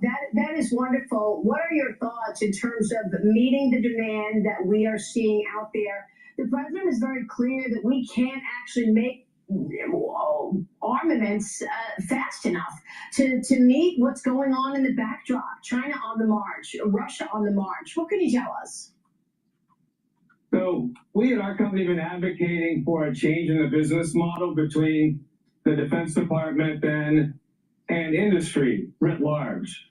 And we want to invest more in industry. We want to scale faster. And we've been advocating this as a company for years. What's come in with Secretary Hegseth's transformational strategy for acquisition is opening the door to all of that. So on these agreements that you referenced, the Patriot missile, which is where we make it right here in Camden, Arkansas. You can see the robots behind me, state-of-the-art investments we're making. We wanted to do that. We've been doing it with our own money. We've put $2 billion into equipment like this over the last few years just for these defensive munitions. We're going to bump that up. We're going to invest another number of millions and billions even over the next 3 years and really turbocharge this investment. We will be able to hit those delivery targets. In the next few years, we're going to go, as you said, 600 Patriots a year to 2,000, 96 THAADs a year to 400. We are taking this incredibly seriously. We've got a dedicated workforce, and we're breaking ground today, a little bit later this morning, on a brand new factory facility on this site right down the road, where we will have more of this kind of equipment. And importantly, we'll be training our new workforce there. We're going to hire thousands of people across many states, including Arkansas, Alabama, Florida, Texas, and others, to answer this call and make these defensive weapons for our country. And Jim, that is so exciting. And all patriots thank you across the country. You know that. What are your thoughts on the president saying he wants a $1.5 trillion defense budget in 2027? Look, we don't know if this will pass Congress, but what does that mean for Lockheed Martin? Well, what it means is we will be able to invest even more because we'll get more and more of these long-term agreements. It's unprecedented, and I think it's the first major weapon system in decades where there was a commercial agreement between the U.S. government and a major defense contractor like Lockheed Martin. That 7-year agreement opened up our ability to invest quickly right up front, know that the demand was going to be there, the commitment by the government to have that demand, and act more like a commercial business, and we can access our own cash flow more effectively. We can even go out to the capital markets if we need to with a competitive offer and get this job done. That is wonderful. Jim, let me ask you about the potential. Before she asks her next question, this whole concept is really important for our military prowess, especially if we go to war with China, because we're going to be using a lot of Tomahawks, we're going to be using a lot of Patriot missiles and everything, and we're going to be depleted within days. So we need to be able to manufacture these very accurate, smart missile technologies quickly. Please go to my store, the-studio-reykjavik.com. Get the turmeric. This will bring down inflammation and soak up free radicals. Lignans also brings down inflammation and soaks up free radicals and helps the immune system and the endocrine system. And ashwagandha root helps to control your cortisol and blood glucose levels. Super important. When you stack these together, guess what? You're boosting up your immune system. You're helping your cardiovascular system because you're reducing plaque formation. Because by bringing down inflammation and soaking up free radicals, you don't have oxidized LDL. And by bringing down inflammation at the brain level, you're helping the health of your neurons. You're going to slow down the aging process with this stack. Super important. Get the lignans, the turmeric, and the ashwagandha. You can take them separately, but you do get synergistic benefits by taking them together. So please go to my store, the-studio-reykjavik.com. Use discount 5 to save some money. Shutdown, a lot of worry that if we in fact see a government shutdown, that's going to throw a wrench into all of these plans. Maria, it'll definitely slow us down, so we're hopeful that there is no government shutdown coming this week or anytime soon. We want to keep our workers on the job. We want to be able to pay them. We want to be able to have them keep producing these items that we really need as a country. Government shutdowns, continuing resolutions, late budgets, none of those are helpful. So if we can avoid a government shutdown, they can be very important for our defense. And of course, you're walking this balance of ensuring that you are stepping up in terms of production. There you are right now at one of the productions in the U.S., but you're also talking with shareholders, ensuring that shareholders understand the balance here. So what do you tell shareholders in that regard? Well, one framework is the agreement that we have on Patriot, and now even this morning, brand new, the FAD system. What we've done for our shareholders is, first of all, we've got long-term commitments on these major programs for our company like we've never had before. That gives them a lot of confidence in the stability of our cash flows and our business going forward. That's a huge plus. We're working on a number of other major programs, which I can't talk about quite yet today, but there should be more good news coming out on those long-duration contracts. Secondly, in those contracts and those agreements that we've struck so far with the department, we have the normal protections. If there's a change of the government strategy, if the budget changes, if the program is reduced or even canceled, we have make-whole provisions in these agreements that will compensate and protect our shareholders from any change in government policy down the road. And third, and really important, is there are escalation clauses in these long-term agreements, meaning we don't have to take inflation risk, nor do our investors, for the next 7 years. There'll be an index-driven inflation escalator that go along with these contracts. And fourth, and also very important, the U.S. government realizes that cash flow is important to investors and that we have to maintain a reasonable amount of cash flow for them. As a result, they've agreed to work with us on payment schedules and other cash management opportunities between government and industry to help us make sure that investors are cared for along the way of that contract. So all these benefits and protections are in these agreements. They took a little while to negotiate, I'll tell you, but we really landed in a great place. Deputy Secretary Feinberg has been personally involved in this, as have I and others. And we think we've got the right formula now to really change the defense industry for the better in a very big way over the next few years. And Jim, this is so exciting. A lot of positive things you just mentioned. And I know that Lockheed Martin is poised to participate in a big way in the president's plans for the Golden Dome. So I want to take a short break and then come back with you to talk a little about the Golden Dome and your partnership with Salesforce and PG&E and Wells Fargo. We'll talk all about it when we come right back. Stay with us. We're talking with the CEO of Lockheed Martin. We'll be right back. Welcome back, and I'm back with the CEO of Lockheed Martin, Jim Taiclet, joining us. And Jim, I want to talk with you a little about the Golden Dome. The company is well positioned to partner with the government on many aspects of the Golden Dome. What are your expectations? And tell us your assessment of the president's plans to put a Golden Dome, and part of it could be on Greenland. Well, Homeland Defense is now in the national security strategy the #1 mission. And many of us think it probably should be. We want to protect the people and property of the United States first and foremost. And the Golden Dome program will enable us to, over some period of time, really strengthen our ability to protect the country. It starts with ballistic missile protection, which we will be building the next generation of defensive missiles against strategic ballistic missiles coming from literally the other side of the world. So we'll be participating in that already. That will be an integral part of Golden Dome, for example. Another piece of it is the kind of missiles you see behind us being built, Patriot missiles, THAAD missiles, etc. Again, will be an integral part of Golden Dome. And these products demonstrated their capability very, very plainly about 6 or so months ago after the successful U.S. attack on the Iranian nuclear facilities. The Iranians retaliated by sending a number of ballistic missiles downrange to attack our troops, our men and women that were stationed at Al Udeid Air Base in Qatar.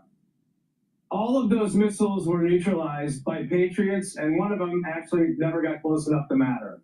So the Patriot missile system and those like it, made by companies like ours and some of our cohorts, protect U.S. lives. And in this particular case, you could speculate that successful defense, where not a single American was lost, if it would have failed, and a barracks or a hangar or a number of our American troops would have been hurt or killed, there might be a different situation in the Middle East right now. So our workers, we talk about this with them personally when we come visit these facilities. They're really proud of that, and they want to keep doing it for Golden Dome as well. So that's part of, again, what we will contribute. We're also extremely capable in radars and command and control systems. We just built amazing, massive radar in Alaska, turned it on last year. It can see the whole Pacific, all the way from Greenland down to Australia. So amazing technology we have on radars and command and control systems. And the last and maybe most interesting of all, we're putting a space-based interceptor in space on a prototype over the next couple of years. We're going to show that can work with our space division. So we're going to play in all the elements and all the domains of Golden Dome. We expect to lead it. We're working with the administration and the department now to make sure that they know all of our capabilities that we can contribute. There are other companies that are going to make great contributions too. And we want to be a big part of all that. That is incredible. What a great story, Jim. I mean, look, a lot of people don't realize why space is so important. It's where our satellites are. The president told me last week that what's different this time around is that the technology that you're able to use and the technology that the U.S. has access to is state of the art. We've never seen anything like it. But Jim, I want to ask you, have you ever seen the backdrop as dangerous as it is today in terms of national security for America, with what you're seeing from China, with what you're seeing from Russia, and of course, Iran? So, Maria, I'm an ex-Air Force pilot myself. The last time things were this unsettled was in the Gulf War, which I flew in. That was a long time ago. We've had very difficult missions to pursue in the meantime in Afghanistan and Iraq over the years. However, this seems to be the most unsettled geopolitical situation that I've ever been aware of since I started out in the Air Force in 1978. So I do think it's an unsettled time. It's important for the president to lead on the defense budget as he has. And it's important for industry like our company to step to it and make sure we can meet those needs. Wonderful. It's a difficult and concerning time. Jim, thank you for your service to this great nation, and thanks for your leadership. We appreciate you joining. Please go to my store, the-studio-reykjavik.com, and get the Boomer Boost. This has 68 nutrients. It will help multiple systems, help with musculature, brain function, cardiovascular health, rev up your metabolism, and increase your energy levels. Over time, you're going to slow down the aging process, boost up your immune system and your endocrine system. Take it every day. This is the month supply.